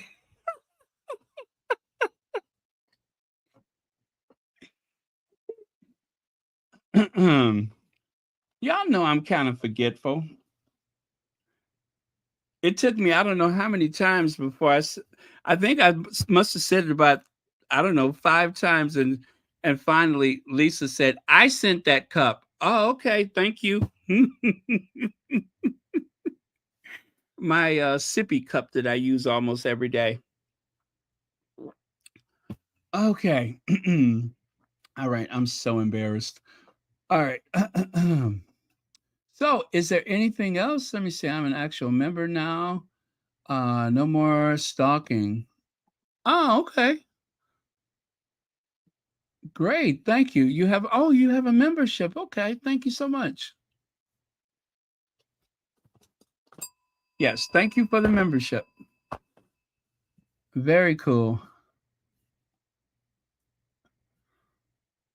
All right.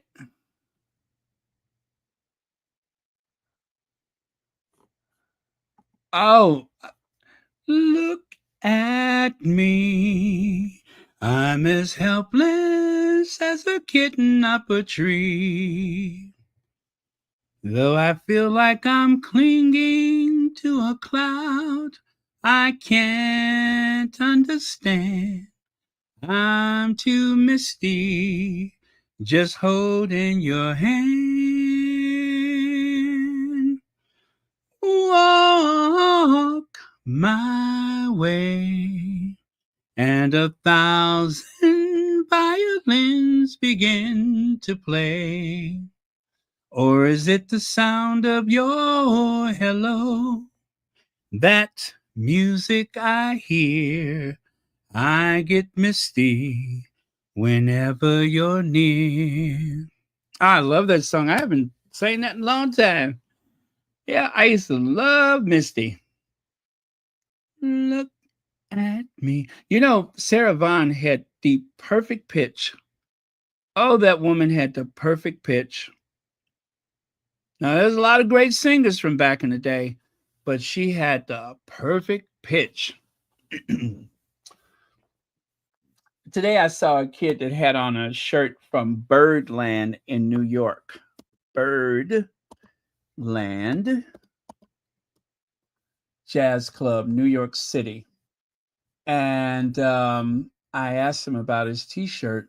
And anyway, I'm going to try to remember to give him something.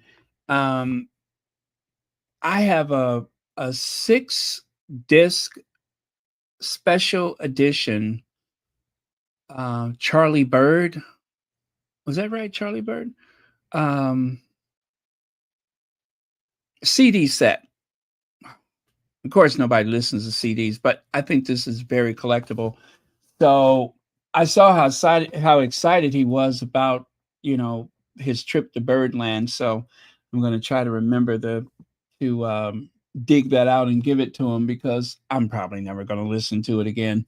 I mean, I like jazz, I do, but I'm not going to listen to that one again. So I think he'll like it. I'm going to just gift it to him. Kid that works at one of the local stores. He's wearing his Birdland shirt. He was so happy about that. I try to encourage the young people that are interested in jazz and blues, because that genre of music, I hate to say this, but the youth here in America is not so interested in the jazz or blues music. But any kid that I have ever met from Europe, they seem to know all of the history of, like this one kid I met, he knew all of the history of jazz. It was impossible. He was like a jazz savant. And I felt kind of bad, because I'm just like, I'm an American. This is our music. And yet there seems to be a greater appreciation. People in Europe appreciate artists so much better than people in the United States. They really do. I'm just going to say it. People in Europe have a greater appreciation for artists than we do in the US. They do.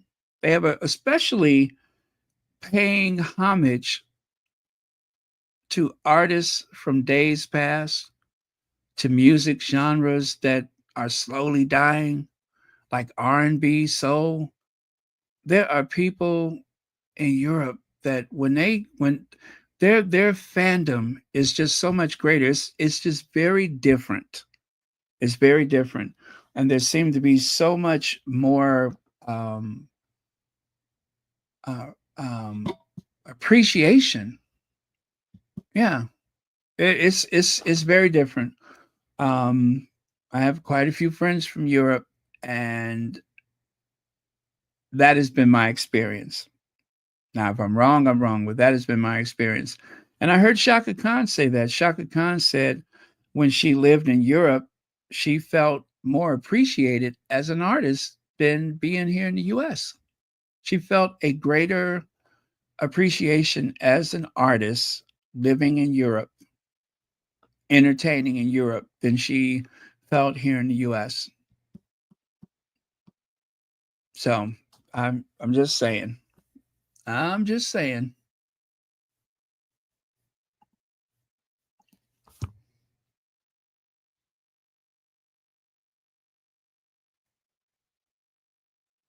Oh, okay. That's what I thought. That's what I thought. It really does start in the home, doesn't it?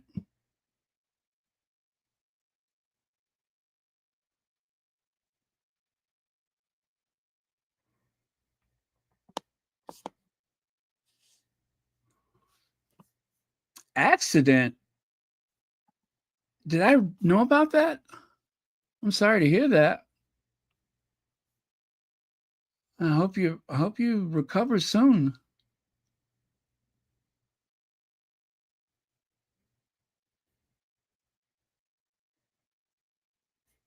Okay.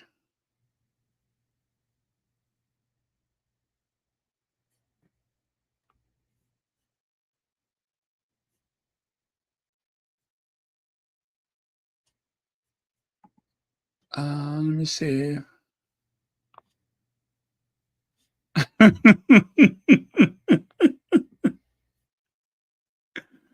Oh, my senior moments are more frequent, I think.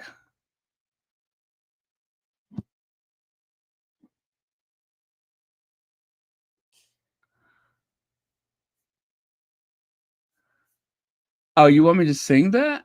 Okay. Okay. I was just telling someone the story about my experience on the train when I was listening to that song. I think I just shared that the other day. Birds flying high, you know how I feel. Sun in the sky, you know how I feel. Breeze drifting on by, you know how I feel. It's a new dawn, it's a new day, it's a new life for me. Yeah, it's a new dawn, it's a new day. And ooh, and I'm feeling good. Boom, ba-boom, ba-boom, ba-boom, ba-boom, ba-boom, ba. Whoever came up with that idea for that music is a genius. Fish in the sea, you know how I feel. Rivers running free, you know how I feel. Blossom on the trees, you know how I feel. It's a new dawn, it's a new day, and I'm feeling good. Oh, I just messed that up. But yeah, I love that song. I love Nina. I thought Nina Simone was just so regal and so beautiful. I love the way she carried herself. I really did. I love the way she carried herself. So she had such dignity and self-respect and pride and just elegance. I love that, especially when she would wear her hair all swooped up and she had the jewels and everything in her hair. I thought she looked like a queen. Absolutely beautiful.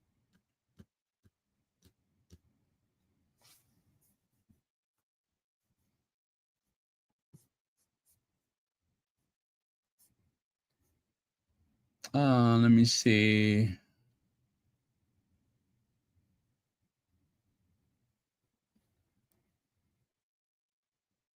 Oh, wow. That entire generation is just about died out. Yeah.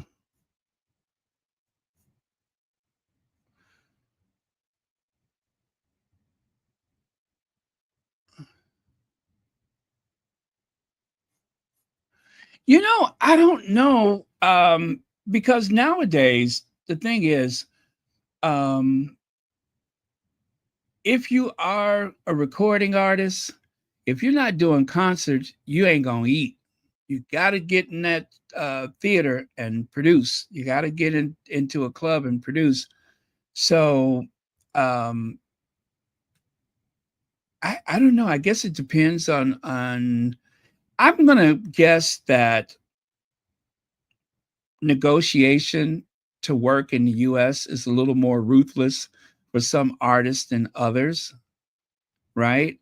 I just get that feeling that you're more likely to have a hard time trying to perform here, especially. I don't know if you guys have heard about the controversy about buying concert tickets, where you have people buying blocks of tickets and then selling them at a premium. And um, you as the individual, you can try to buy your tickets early, but those brokers come in and they swoop in there and get all those tickets. And it puts us at a disadvantage as a public trying to see our favorite bands or whatever. So they have really ruined it for artists, especially the bigger artists. They have really ruined it for them. And I don't know if there's that same thing happening in Europe, but we have Ticketmaster and whatever other services there are.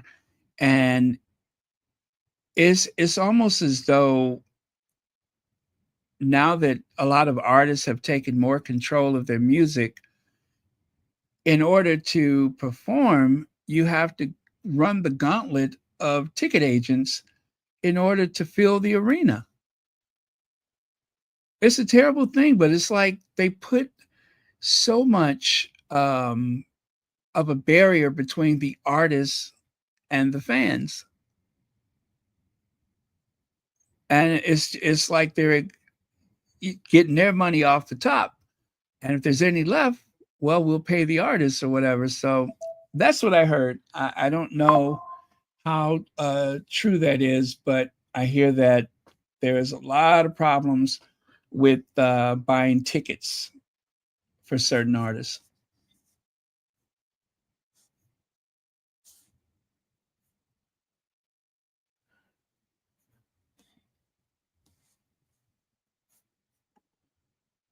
I sure do. I love me some Nina Simone.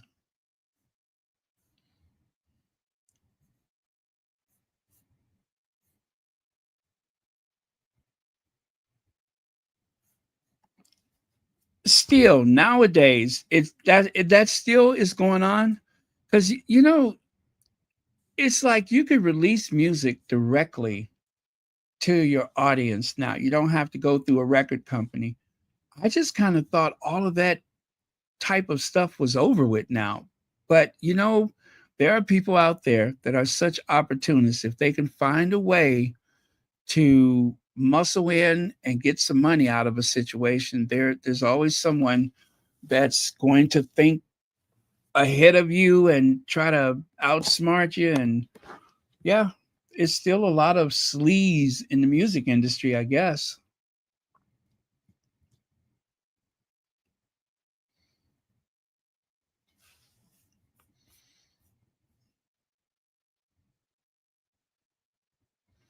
Oh, are you going to bed? Antoinette Kennedy, are you going to bed?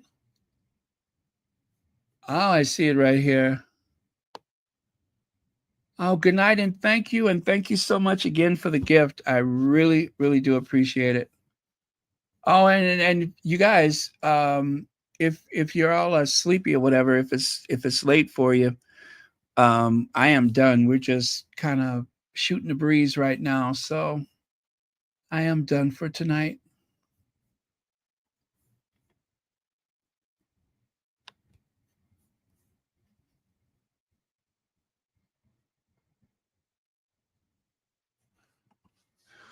Yeah, I guess you have to be at a certain level to make money in the business. And when we think about, was it Angie Stone, the way she complained about how the music industry had stolen money from her?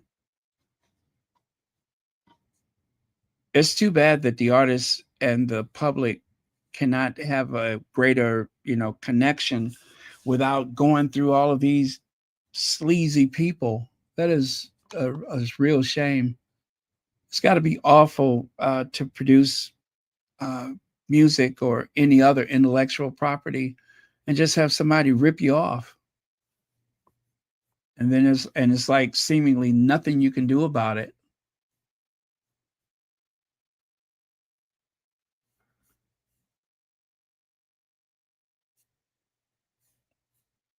But yeah, I have some friends in Europe, and I'm just very, very impressed with the music scene over there. Now, of course, country to country, artist to artist, I don't know a whole lot, but just seems to me from where I'm sitting, it seems to be a greater appreciation for artists.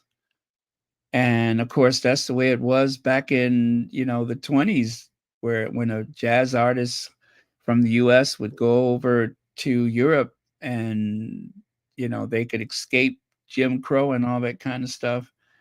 Um, and what's so crazy about racism is really, it is a disease. It is a mental disorder. That's what racism is. Because on the one hand, you could have so much hostility toward someone because of their race, and yet cheer them on as though you're related to them whenever they demonstrate excellence in sports or music or film or whatever. Then you want to cheer for them. So when you're not burning a cross in their yard, then you want to cheer them. That is crazy. Like they did, what's his name? Jesse Owens. Jesse Owens was cheered for um, showing his athleticism superior to that of Hitler and his idea of what perfection is, and yet he could never really make the money that he deserved. He was never. I think the lowest point for him is when they had him racing a horse. They in order to make money, they have him racing a horse. God, how awful that was. And people like Jesse Owens, even Louis Armstrong. Louis Armstrong refused to be buried in New Orleans because he was furious about how racist things were there. They are celebrating him as a real son of the city. You know, he's a child of the city of New Orleans and known throughout the world, taking his music around the world and promoting New Orleans. And yet, when he faced so much racism there and the way they treated other Black people there, he was just like, don't bury me in New Orleans. He didn't even maintain a home there. His home is where? In New York or Brooklyn or something like that. He didn't even want to have a home there. It's crazy. I mean, there's a statue of Louis Armstrong in New Orleans. They celebrate him. The airport is named for him. And yet he wouldn't even want to die or even be buried there.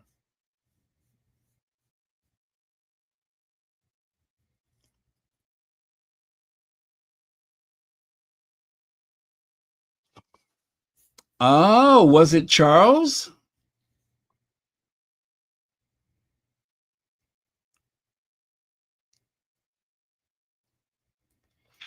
Okay.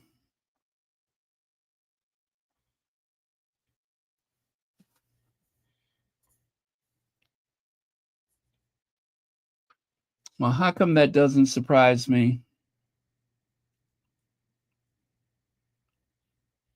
You know, it kind of makes sense, though, that the Queen would want Diana to retain her HRH, given the fact that she's the mother of a future king.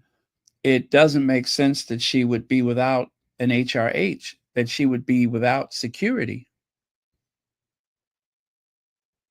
And you would think after the lessons of Diana that Charles would have learned his lesson and make sure that his son have security. But no, he could well afford it.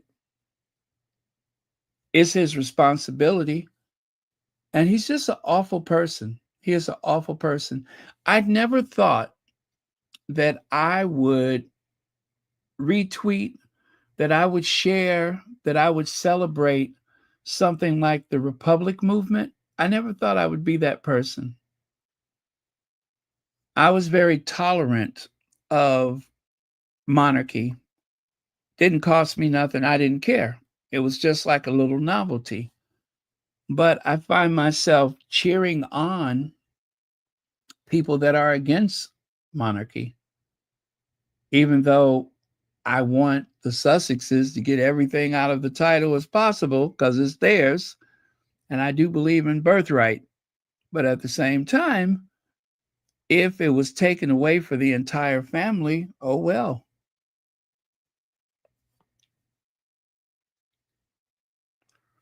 So when I see Charles being booed and, you know, when I see the Not My King people, I get excited.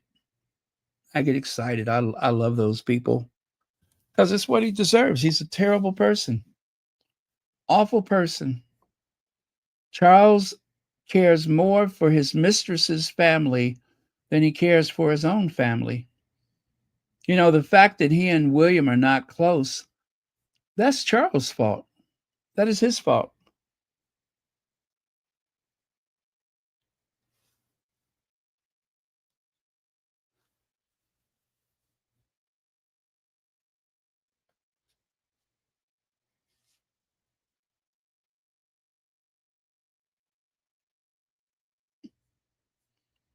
Hey, Jessica Foreman.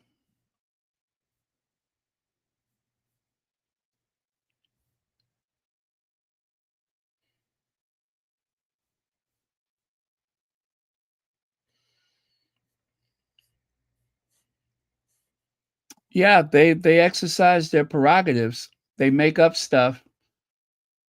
They beat everyone else down for breaking or breaching protocol. And when they do it, then it's just their prerogative.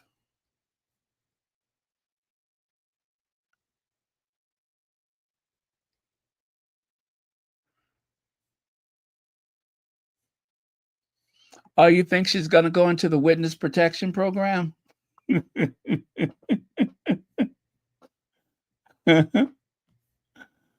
uh, she could always go on tour as Jerry Butler. Yeah, she could pretend to be Jerry Butler. A lot of people don't know he passed. That's terrible.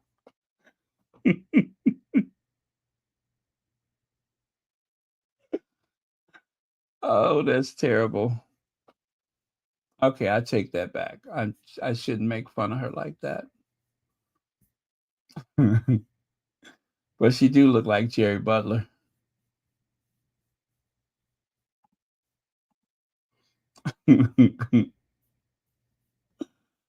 uh,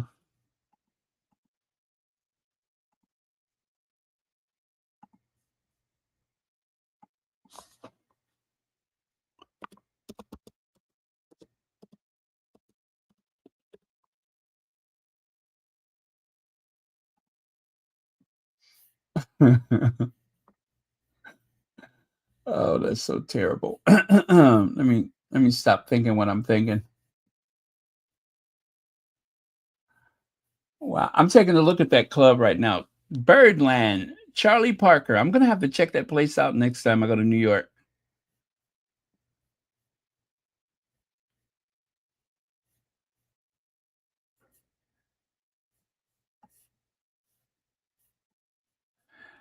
Or as they say in France, it's Charlie Parker. It's Charlie Parker.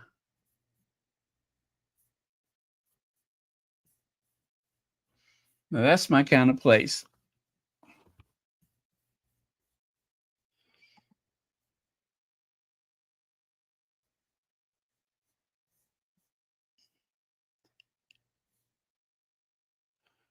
Okay, so anything else, you all? Otherwise, I'm gonna. Oh my God! I keep looking, and at one point, it's like I've been on for an hour and a half. I'm like, oh, okay, I was almost done anyway, and then I look up again, and it's almost 3 hours. How does that happen? I promise you, it's my head, and I know that there's not that much going on up there. What in the world have I talked about for almost 3 hours? Because I could assure you, I don't have 3 hours of conversation in me. Where does that come from? My attention span is like that of a gnat. Is very primitive. I have a very primitive attention span. What in the world have I talked about for 3 hours? Did I fall asleep at some point?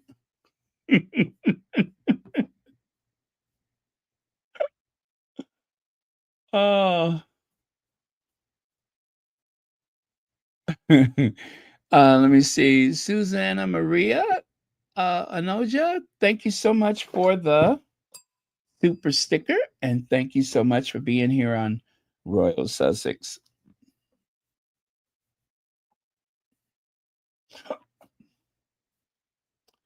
I guess I'm going to take a quick look at the social media and see if there's anything new and interesting about the Duchess of Sussex.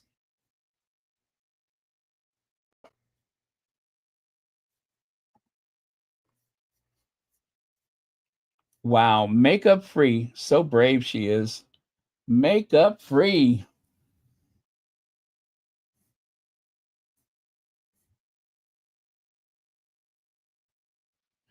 Have you all seen my husband? No, have you seen my husband? He is a fox. Meghan on her husband, Prince Harry. And they say, Meghan, sis, we know that ginger is hot.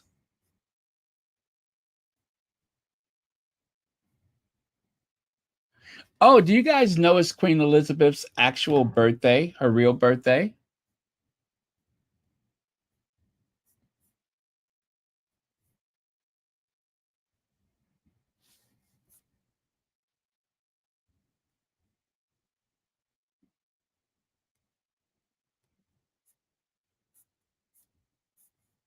Oh, this is a pretty picture of Meghan. I've never seen this one before. That is pretty.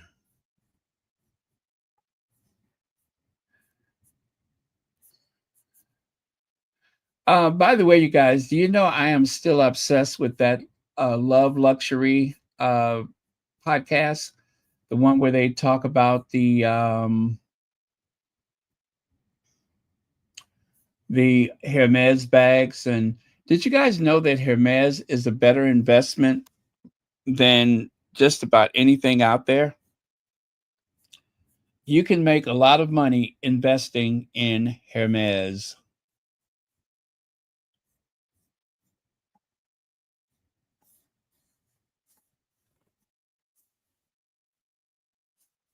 I'm so glad for Meghan, though. Meghan is free now. She doesn't have to prove herself. British royal family, British media, British monarchy followers. You've heard that from HRH Princess Meghan, Duchess of Sussex, and wife of His Royal Highness Prince Harry, Duke of Sussex, and mom of HRH Prince Archie and HRH Princess Elizabeth. Elizabeth, she's done proving herself to you. Go and choke on your hating. Wow, somebody posted that on the what is that? I was going to say Netflix. On the Twitter, they are reminding people that Meghan is through proving herself to anybody. She's not doing it anymore.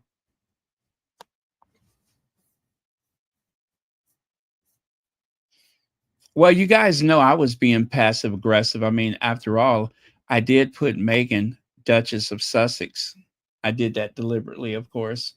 That's what they call passive aggressive.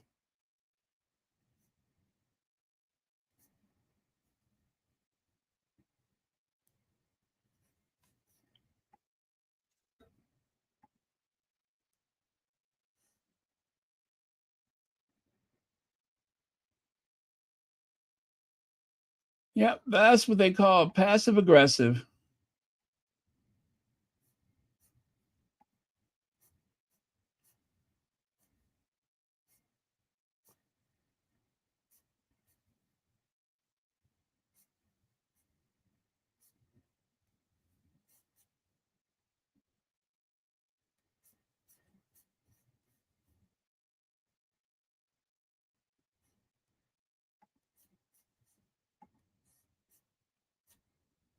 Well, I don't see anything new.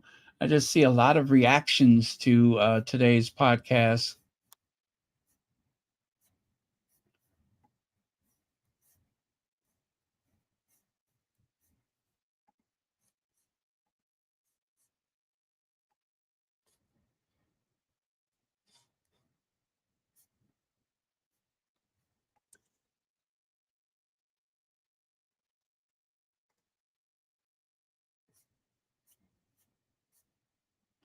Okay, let me see what's happening here in the chat.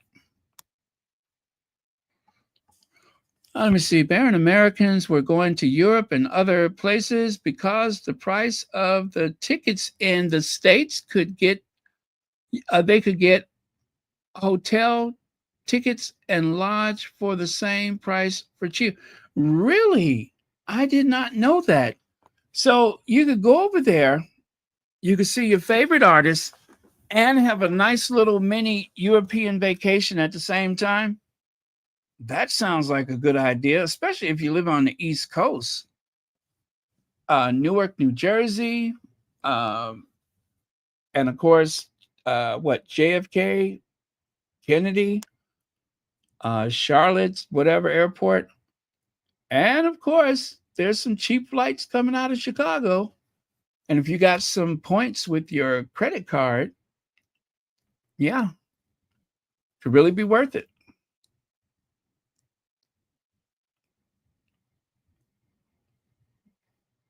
And by the way, if anybody has a American Express Platinum, don't forget you get privileges when it comes to buying tickets with your Amex card. If you got to have the American Express Platinum card, and there are privileges when it comes to ticket sales. You know, as they say, membership has its privileges.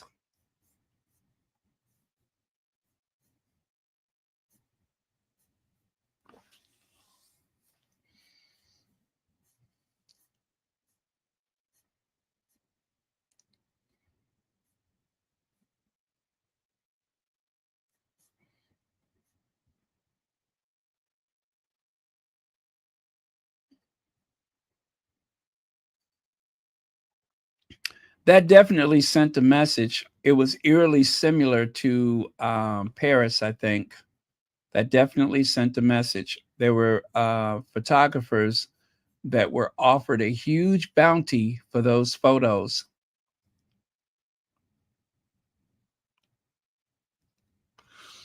But you know, guys, you can rest assured of one thing in particular. New York is unfazed by motorcades. That is something that happens all the time. Just like London, you have VIPs from all over the world. If you ever spend any time in Manhattan, you will hear sirens and see motorcades all the time. So that's not a big deal. And Harry is able to pay for the security that they need while visiting in New York City. So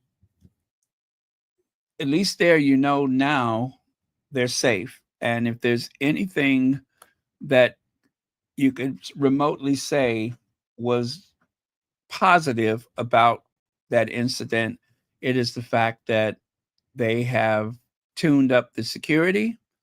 They have made sure that the Sussexes are well protected when they're there. They treat them like the global influencers and global ambassadors that they are. And I love that. I love that. I love the fact that they get the right kind of services when they're in New York City. I mean, literally, they could live in New York City and they would do very well. They would not be the first ones to take up residence there. I mean, probably if they ever retired to like New York, they would, in all likelihood, take a home, probably in Connecticut or something like that, and then spend time in Manhattan as needed. But yeah, they could have a good life in New York. Or somewhere nearby.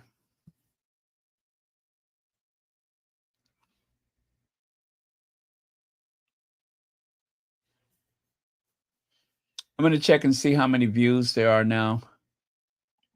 Now there is 96,000 views and almost 6,000 comments on the podcast with Jamie Kern Lima.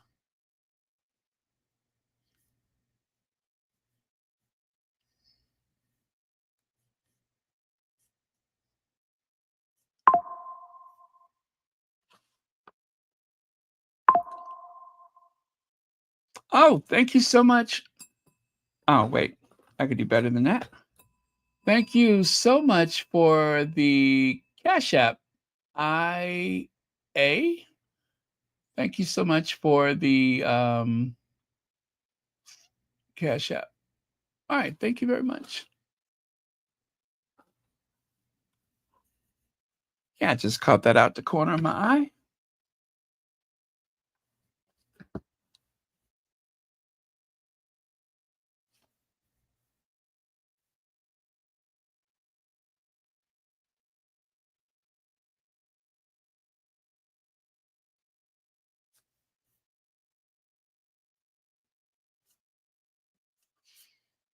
Yeah, so there's still a lot of people viewing that video right now.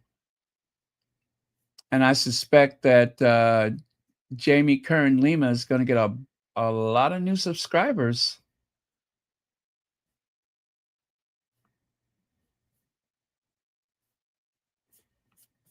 I subscribed. I sure did. I subscribed.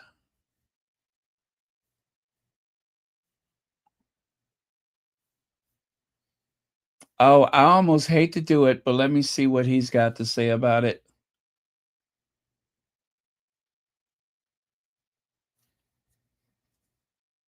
Oh, so far nothing. Maybe it's better that way.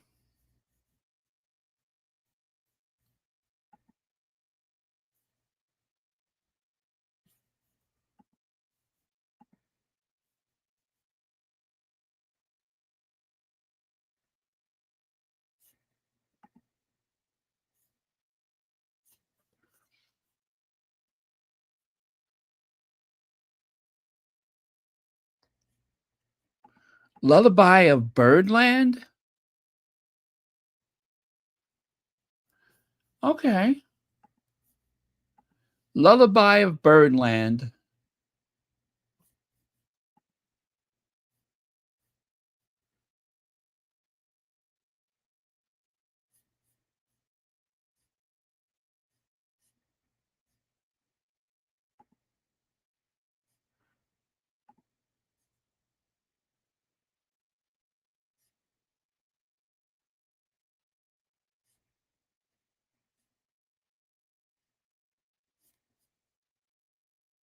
Oh, okay.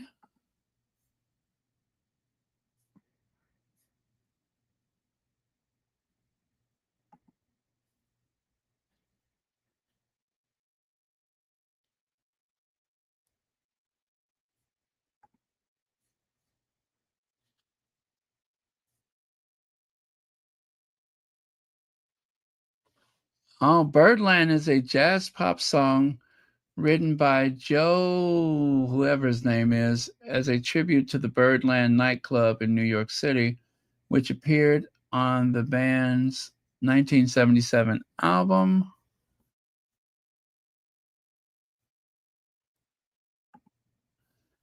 Four millennia ago, wrote a lullaby song by mother to the child. It may have got the baby to sleep, but the message is far from soothing, and this remains a feature of many lullabies songs around the world. Really? I didn't know that there was so much to that.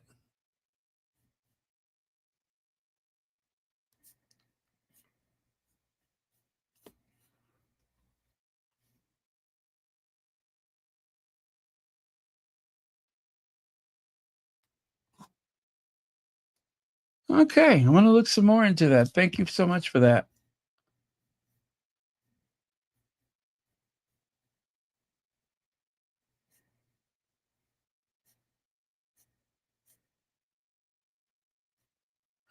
That's interesting.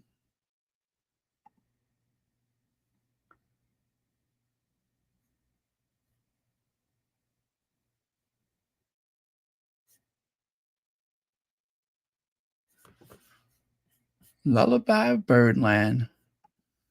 What's that? China already spilled the beans on luxury bags?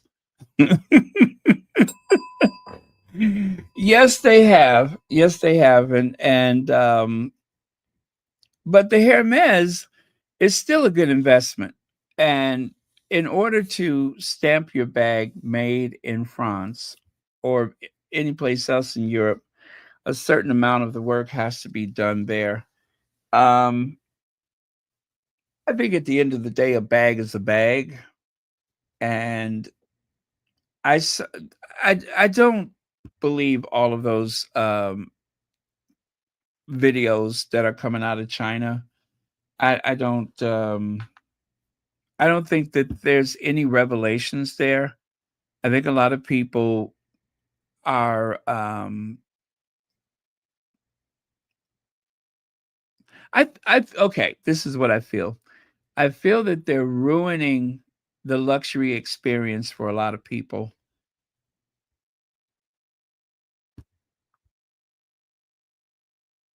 The idea of buying a luxury product means that you want that exclusivity. You want to be in a certain club. And the way the economy works now, parts and materials are shipped from all over the world. And an American staple, the Ford Crown Victoria, formerly known as the Ford LTD. Remember that? The last Crown Victoria was made in Canada. They weren't even making the Crown Victorias here in the United States. They were manufactured in Canada. There's a lot of automobile manufacturers. The car is a design from wherever, but they make the cars someplace else. I mean, they make Toyotas here. How much do they make here? That's debatable. They literally assemble cars because the parts come from all over the place. Boeing, Airbus, they both depend on parts from all over the world. Certain labor is done in other countries, and they just bring the pieces and put it together. And there's nothing wrong with that. So I think if people who want to believe the worst of a situation, especially when it comes to luxury goods, like, oh, this bag only costs X amount of dollars. Does it matter who gets the profits? Does it matter where it was really made or how much was made in a certain location? Does that really matter? Because there's always going to be a markup. And with luxury items, there is a hefty markup, but you're paying for that exclusive feeling that you get for having it. So I have a couple of items. Well, let me see, 3 that I attained recently. And one is a Yves Saint Laurent. Another one is, well, I don't want to say what the products are because I just don't want to do that. But, they're nice things. And aesthetically, I love them. And if I could ever afford to get the real thing, I would. I would. I mean, I got my eye on a couple of things and I'm just like, wow, if I could ever afford that, if it ever made sense, I would buy it in a heartbeat. And I want the real thing because I want the story that comes with it. Just like the other day when I shared the story of the Birkin bag. Remember that? And I talked about the history of the Birkin and all that. You're paying for that. That's what you're paying for. So China spilled the beans. Yes and no. In some respects, they have, but essentially, the design is from Europe. The material is likely from Europe. Those tanneries that they have in Spain, and of course, the big secret that nobody's talking about, including China. Did you ever hear the reason why they say genuine leather, whereas they used to say Italian leather? Now they say genuine leather because the leather was coming from Africa. And they did not want people to know that the most essential part of that luxury good, the leather, was coming from Africa. I can't remember which country. Was it Nigeria? Was it Ethiopia? I don't remember. But these tanneries was supplying leather to Europe. And it wasn't until people pointed that out. So you can go to Africa and get some excellent leather goods, right on par with anything you can get in Europe. You can go to China and get excellent leather goods, right on par with anything you can get from Europe. They have the skill, they have the ability, but why ruin it for everyone by taking the mystique away from it? They are doing this for profit. They're not doing this to help Americans. They're using the excuse of the tariff I think it's not a good idea. I think it's a terrible thing, and that they are ruining the luxury experience. You could tell time on a $10 watch, and you could tell time on a $50,000 watch. They essentially do the same thing.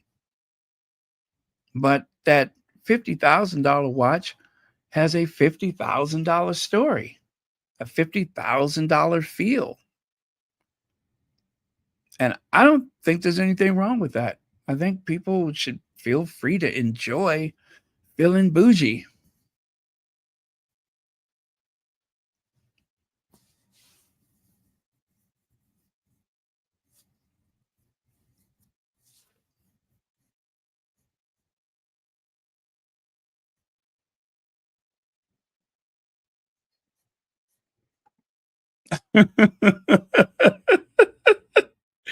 Oh, you believe that was staged?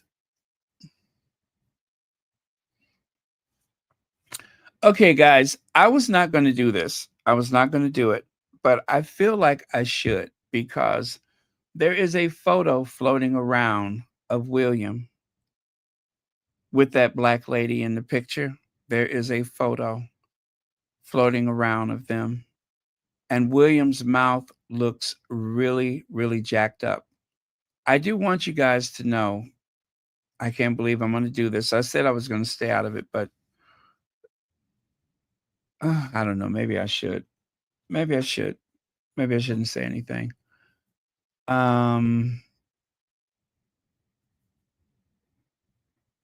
Okay. Let me just say this.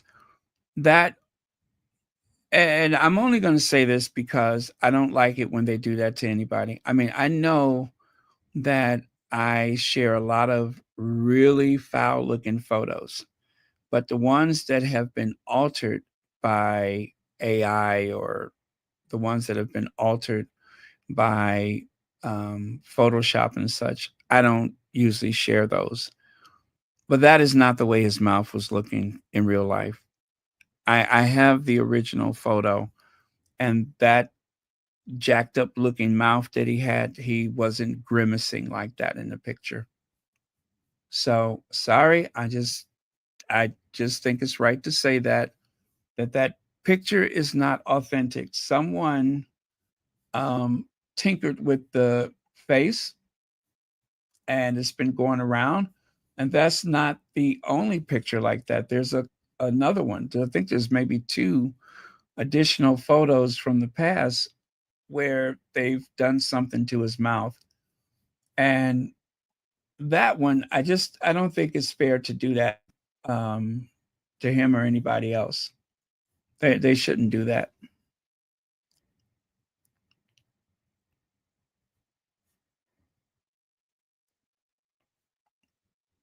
I will definitely look it up. But feel free to mention it again just to make sure that I do.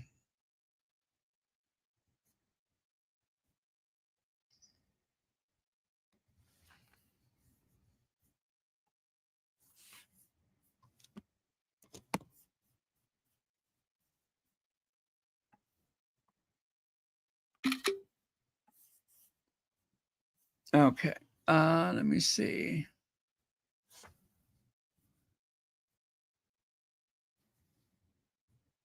Oh, you guys, it's been 3 hours, and I promised myself I was going to go after 3 hours. So I'm going to say goodnight soon.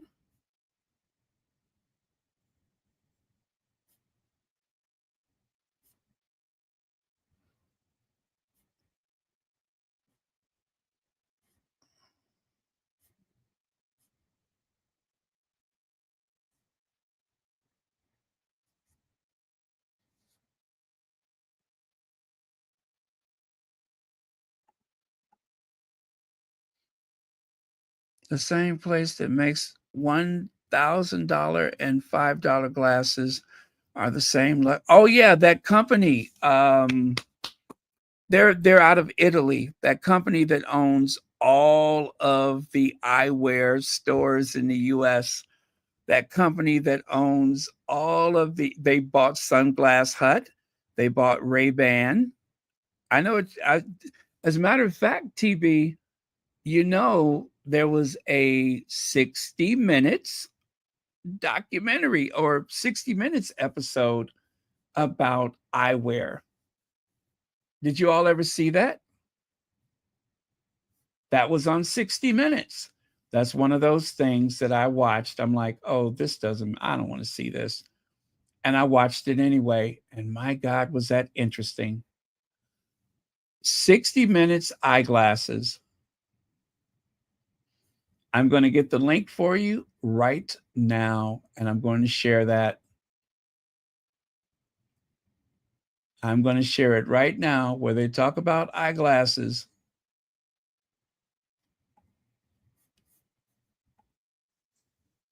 As a matter of fact, let's listen to the intro. Is that okay, you guys? Let's listen to the intro. It is so interesting.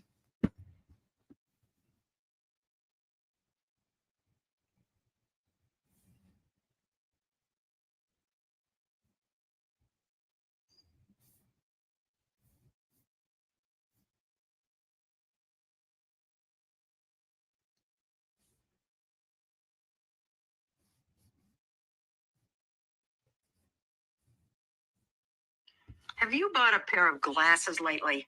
Bet your eyes popped when you saw the price tag. If you don't go to places like Walmart or Costco, you could easily be spending hundreds and hundreds of dollars for a pair that cost $30 10 years ago. Talk about sticker shock. And it's not as though things have changed that much. They're still made of a couple of pieces of plastic or wire, some screws, and glass. Why should a pair of glasses cost more than an iPad? Well, one answer is because one company. Oh, sorry about that, you guys. My big thumb. I tried to move my phone. One company controls a big chunk of the business. The story will continue in a moment. I love 60 Minutes. I saw this a few years ago. Matter of fact, this is 9 years old. That's how long ago this came out. 9 years ago. 60 Minutes spilled the beans on this company in Italy that has monopolized the eyewear industry. The only way you can escape it is to go to Walmart or Costco or something like that. Otherwise, you'll pay way too much for your eyeglasses. They're charging hundreds of dollars for eyeglasses that cost next to nothing. They even pretend to have different brands selling frames in their stores, and all of them are the same. All of them are the same. All of it is owned by this one company. And in this, I'm gonna put the link on the screen. When they say, well, you know what? You just watch it. I don't want to spoil it for you.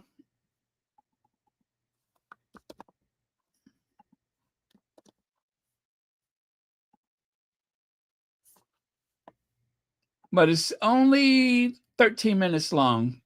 So watch it at your leisure. But it is so informative. I'm going to pin it to the top of the chat. And they talk about the eyewear industry and all of the ways that we are paying too much for eyewear.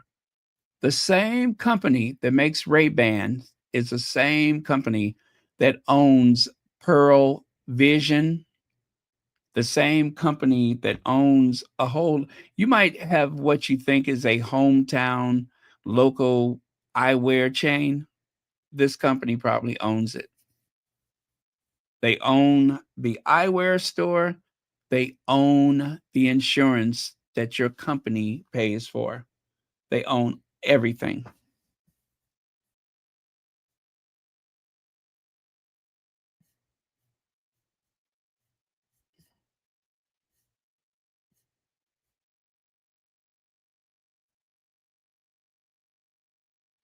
Oh, really? Okay.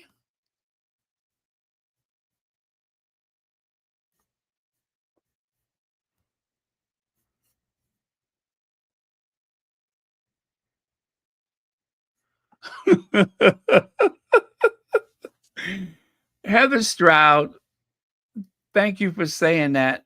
I do appreciate it. But do you know how many times my friends have told me, my friends and family, I'm talking to them and I'm thinking we're having a hell of a conversation. Next thing you know, and I'm just like, are you asleep? Well, you're so relaxing to listen to. And I'm just like, am I relaxing or boring? Because y'all know I'll take off on a topic about just about anything.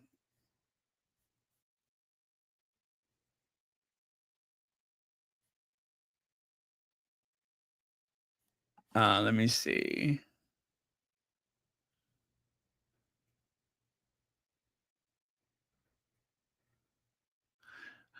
TB, I'm glad you said that because some people know, some people don't know, but a lot of luxury brands make products for TK Maxx, TJ Maxx. They make products for Filene's Basement. They make products for Ross.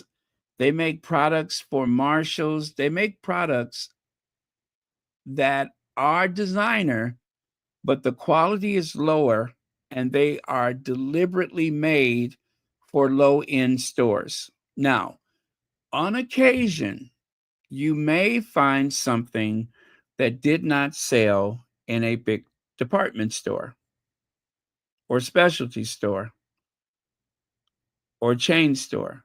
But by and large, most of the so-called designer products that we're buying from Marshalls and Ross and TJ Maxx and such, those products were made cheaper, inferior materials, and they were made for the masses. That's a little industry secret. So if you think, oh my God, I just bought this Michael Kors. Well, that Michael Kors at Ross is priced to be Michael Kors at Ross. It's not meant to be a department store Michael Kors. So that is a little thing that they have been doing. They feed into the notion that you're saving. I love the fact that they still keep the name Perry Ellis alive. Perry Ellis used to be like a kind of exclusive brand, but lately Perry Ellis, it exists no place but at those same stores I just mentioned. The real Perry Ellis died years ago, and the brand is no longer considered something, luxurious like it used to be. It's a good name, Perry Ellis, Ralph Lauren, that kind of thing. It's a good name for a designer, but Perry Ellis died years ago, and the brand has been pretty much restricted to the discount bins.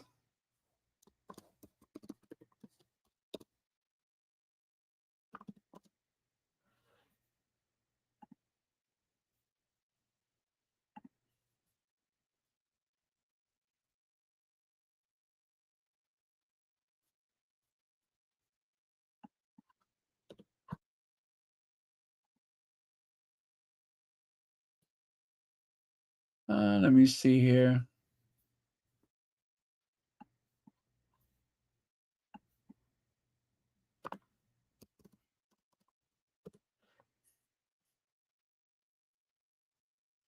I didn't get curious. I want to see how long Perry Ellis been gone. Oh, Megan just posted something. Let me see what she posted. What'd you just post, Megan?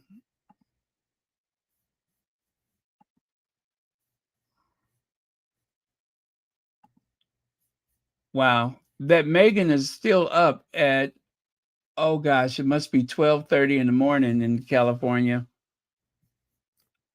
All right, it says here on this week's episode, okay, it's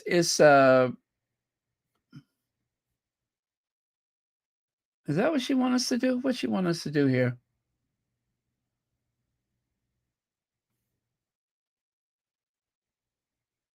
Oh, you know what? The podcast just dropped. Jamie Kern Lima is on Meghan's podcast. That's what she just posted. I've almost forgot about it, but Meghan's new podcast is up, and that's what she's sharing here.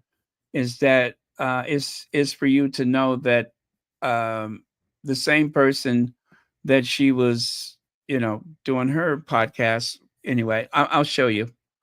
I will show you. Give me just a second. I will show you. Give me just a second. I will show you. This is what she posted. Oh, sorry, TB. There we go. On this week's episode of Confessions of a Female Founder, I sit down with my friend, my dear friend, that is, Jamie Kern Lima, to hear her amazing journey from waitress to co-founder of It's Cosmetics. Oh, was that the name of it? And making history as L'Oreal's first female CEO. Tune in to hear us chat about resilience and trusting your instincts and keeping it real. So yeah, you guys, I know some of y'all are going to bed, but it will be available tomorrow. Oh, I got to get over there and comment. You guys, if you are going to listen to it tonight, make sure you comment. Let me hurry up and get over there so I can comment. Because y'all know the derangers are going to do it. Oh crap, how do I get there? And also I got to rate it. Do they have comments? I don't even know. Do they have comments for the podcast?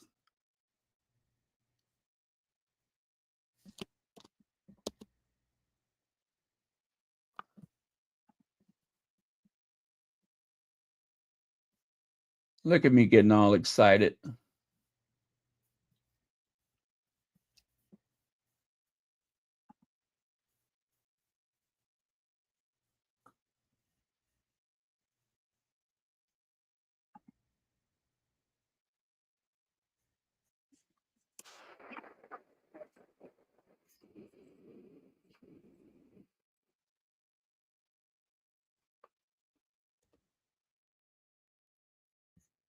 Okay, you guys. I'm going to post the link for the podcast. I got it right here. There it is. I'm going to post it at the top of the chat. And then I'm going to say goodnight. God bless. And thank you for watching Royal Sussex.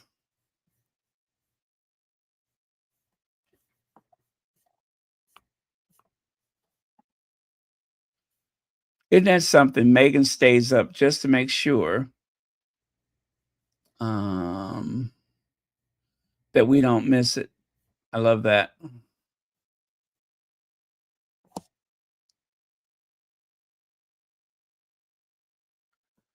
Marjang. Is that how you say it? Marjang. Oh, yeah. Nordstrom's Rack. That's another one of those discount places, right?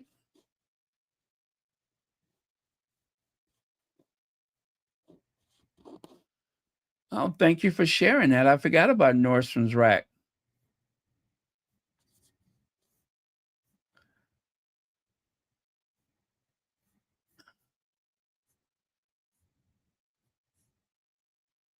Hazel Jones. Hey, Hazel Jones.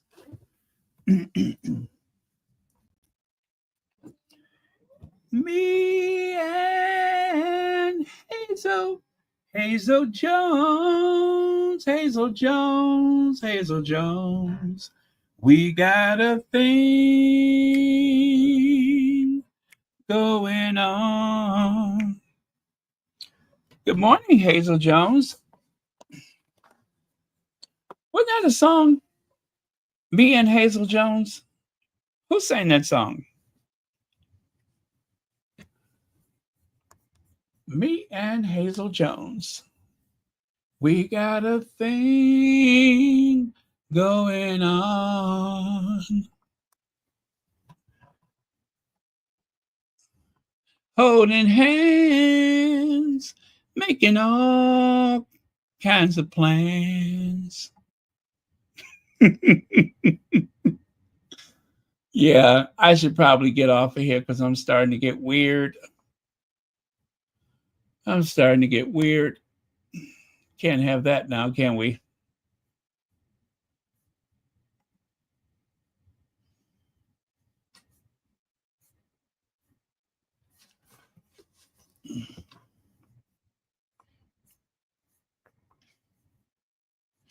Billy Paul. That's it, Billy Paul.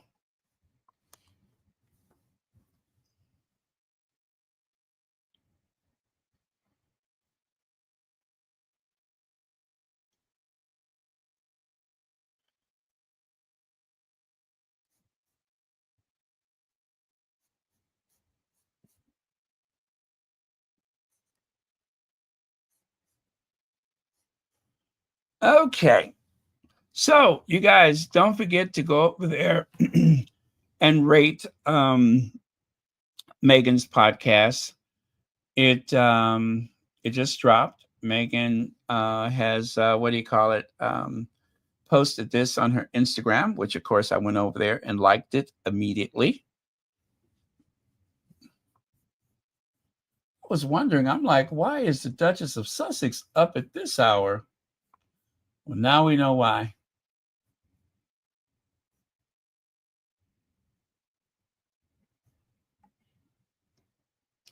The real blessing right now is that we're going to see so much more of Meghan, and Meghan has a greater chance of being her authentic self without any hesitation, without worrying about what people are thinking.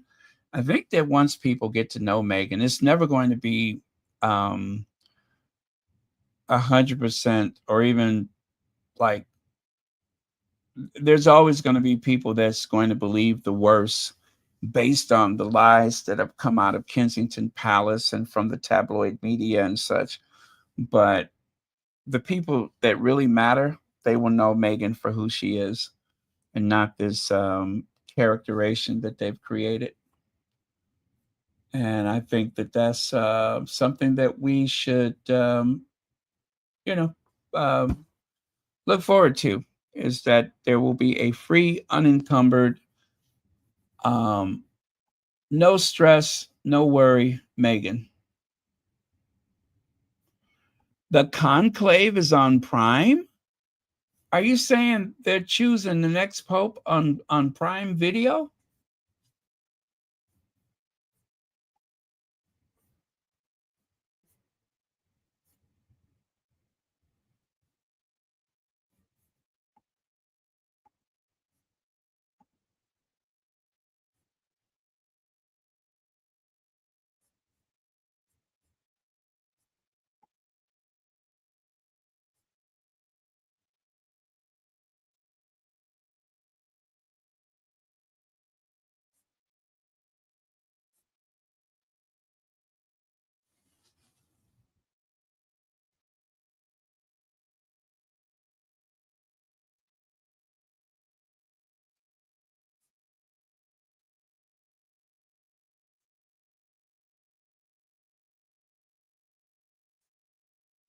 Oh, wow.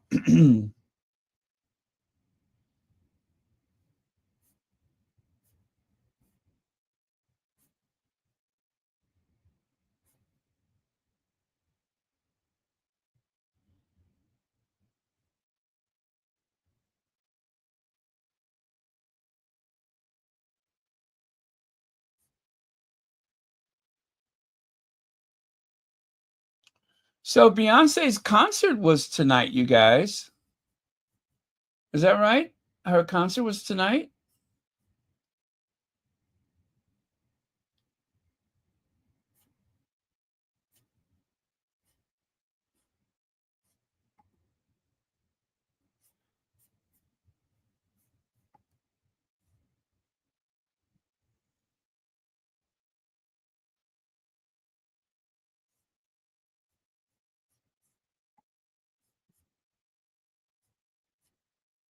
Hey, why is it that lady that works in the press secretary?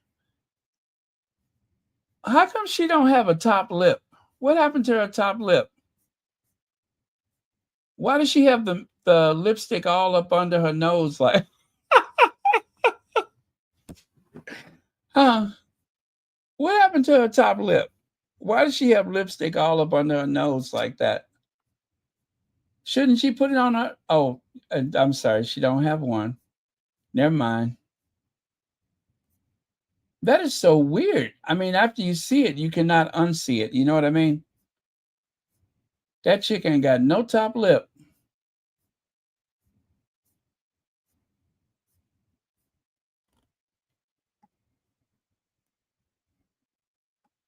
And she got the lipstick all up under her nose. That looks weird, doesn't it? And she keeps trying to purse her lips, but she don't have a top lip. I'm looking at picture after picture. That looks so strange. She literally has lipstick slathered all up under her nose. No top lip.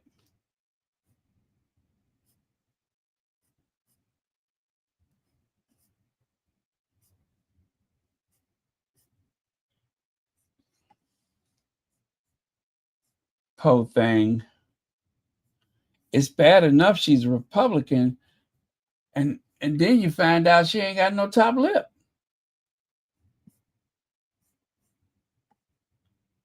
Then you find out she don't have a top lip. That is so weird. Now I cannot stop. I'm obsessed with this broad's non-existent top lip.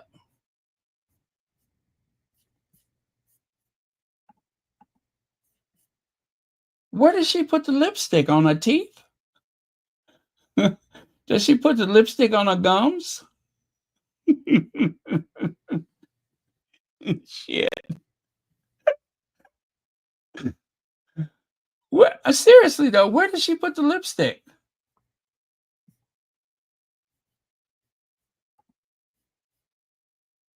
Oh my God, that looks strange. You know, I saw someone doing a parody video of her with her giant crucifix.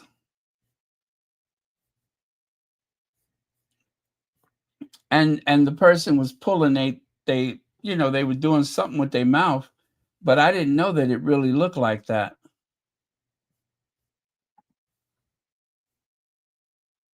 Oh my God. Ooh, that gives me the creeps. Let me see. Sabri Brew, thank you so much for the top lip. For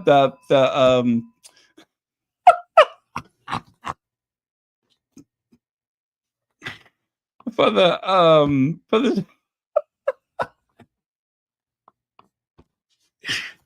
for the super sticker. Oh my God. See, this is what I get for looking at this girl.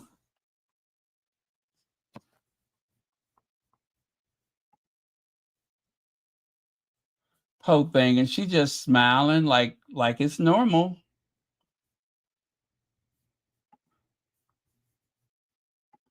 Well, like I say, it's bad enough she's a Republican, but then she's sitting up there. I guess she can only lie through her teeth because she certainly can't lie through her lips. She ain't got none. She got a bottom lip, but she just ain't got the top one.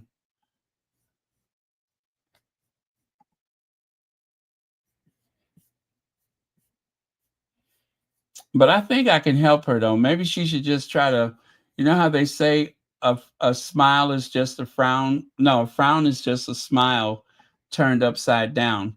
Maybe she should stand on her head when she take her pictures.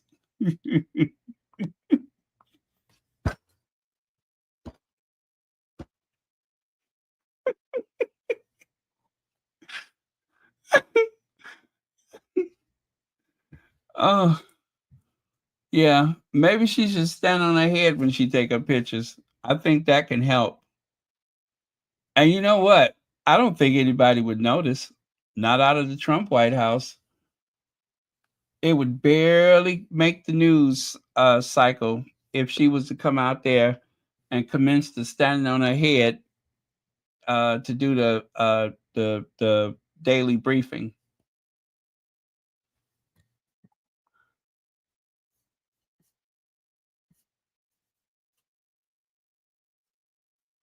So you know what though? It's actually economical.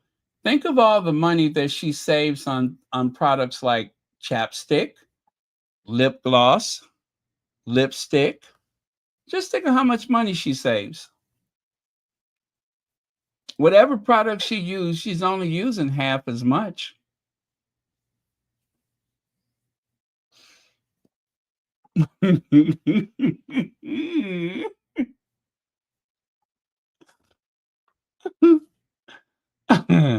Oh, she's a mom, huh?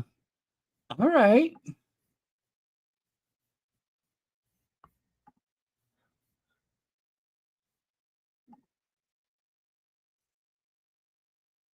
Well, we all God's children. We all God's children, and there's room for everybody. Top lip or no top lip. Well, at least her gums ain't showing. She'd really be a mess if her gums were showing.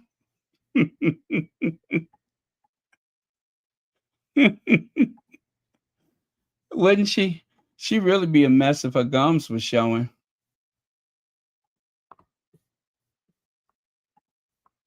But since they ain't, we ain't got to worry about that.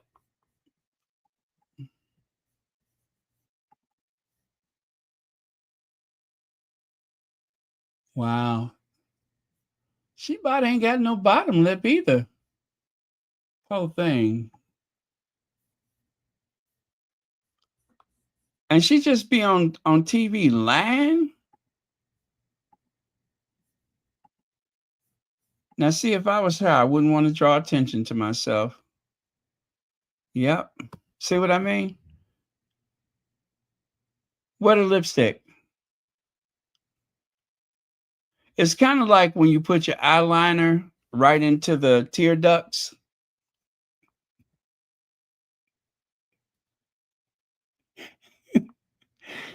Looked like she put her lipstick on her salivatory glands, right? Eyeliner on the tear ducts, lipstick on the salivatory gland. And that's how you do your face.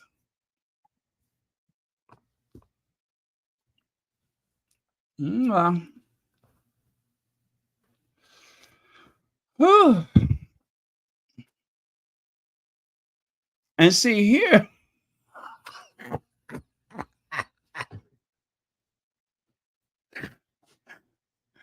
If you look right here, you can see she only put the lipstick on the bottom. I guess she gave up on the top. Either that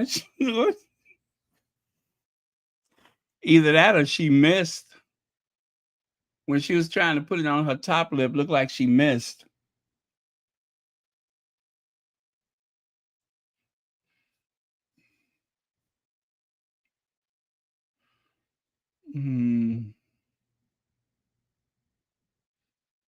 Oh, well. Listen, you guys. We all God's children, and there's room for all of us. So she can't help not having a top lip.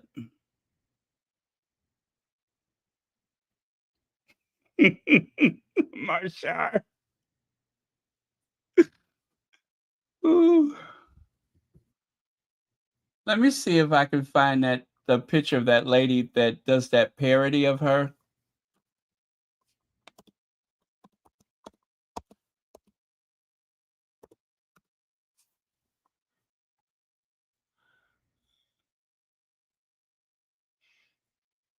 Yeah, there's a comedian that has a parody account of her.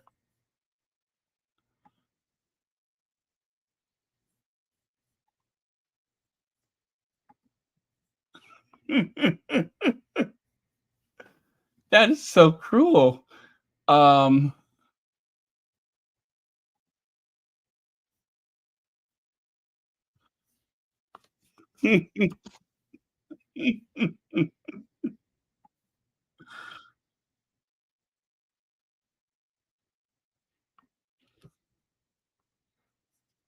I'm trying to figure out how could I share this with you.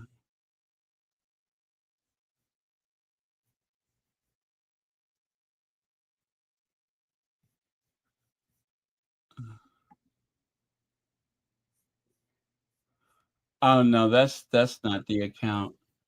Susan, let me see, Susan Awaji? Is that what she call herself? Let me see.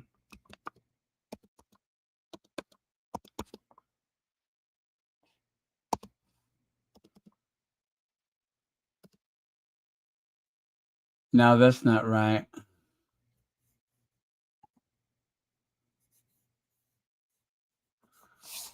Oh no, that's somebody else's account. That's somebody using her image. No, that's not her name.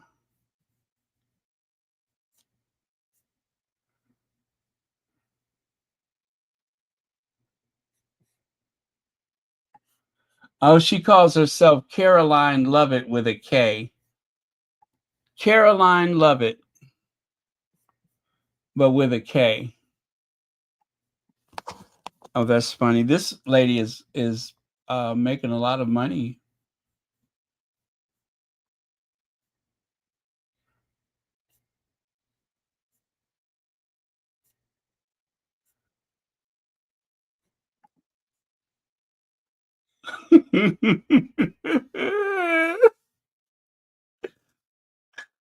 Oh my God.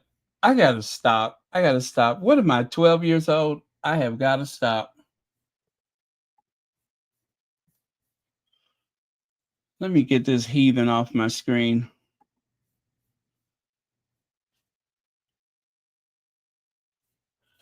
Good night, Sherry Ware. Thank you for joining us. Oh, you know what? I'd have been on here almost 4 hours. Good night, y'all. I will see y'all tomorrow. I had no idea that it was almost 4 hours.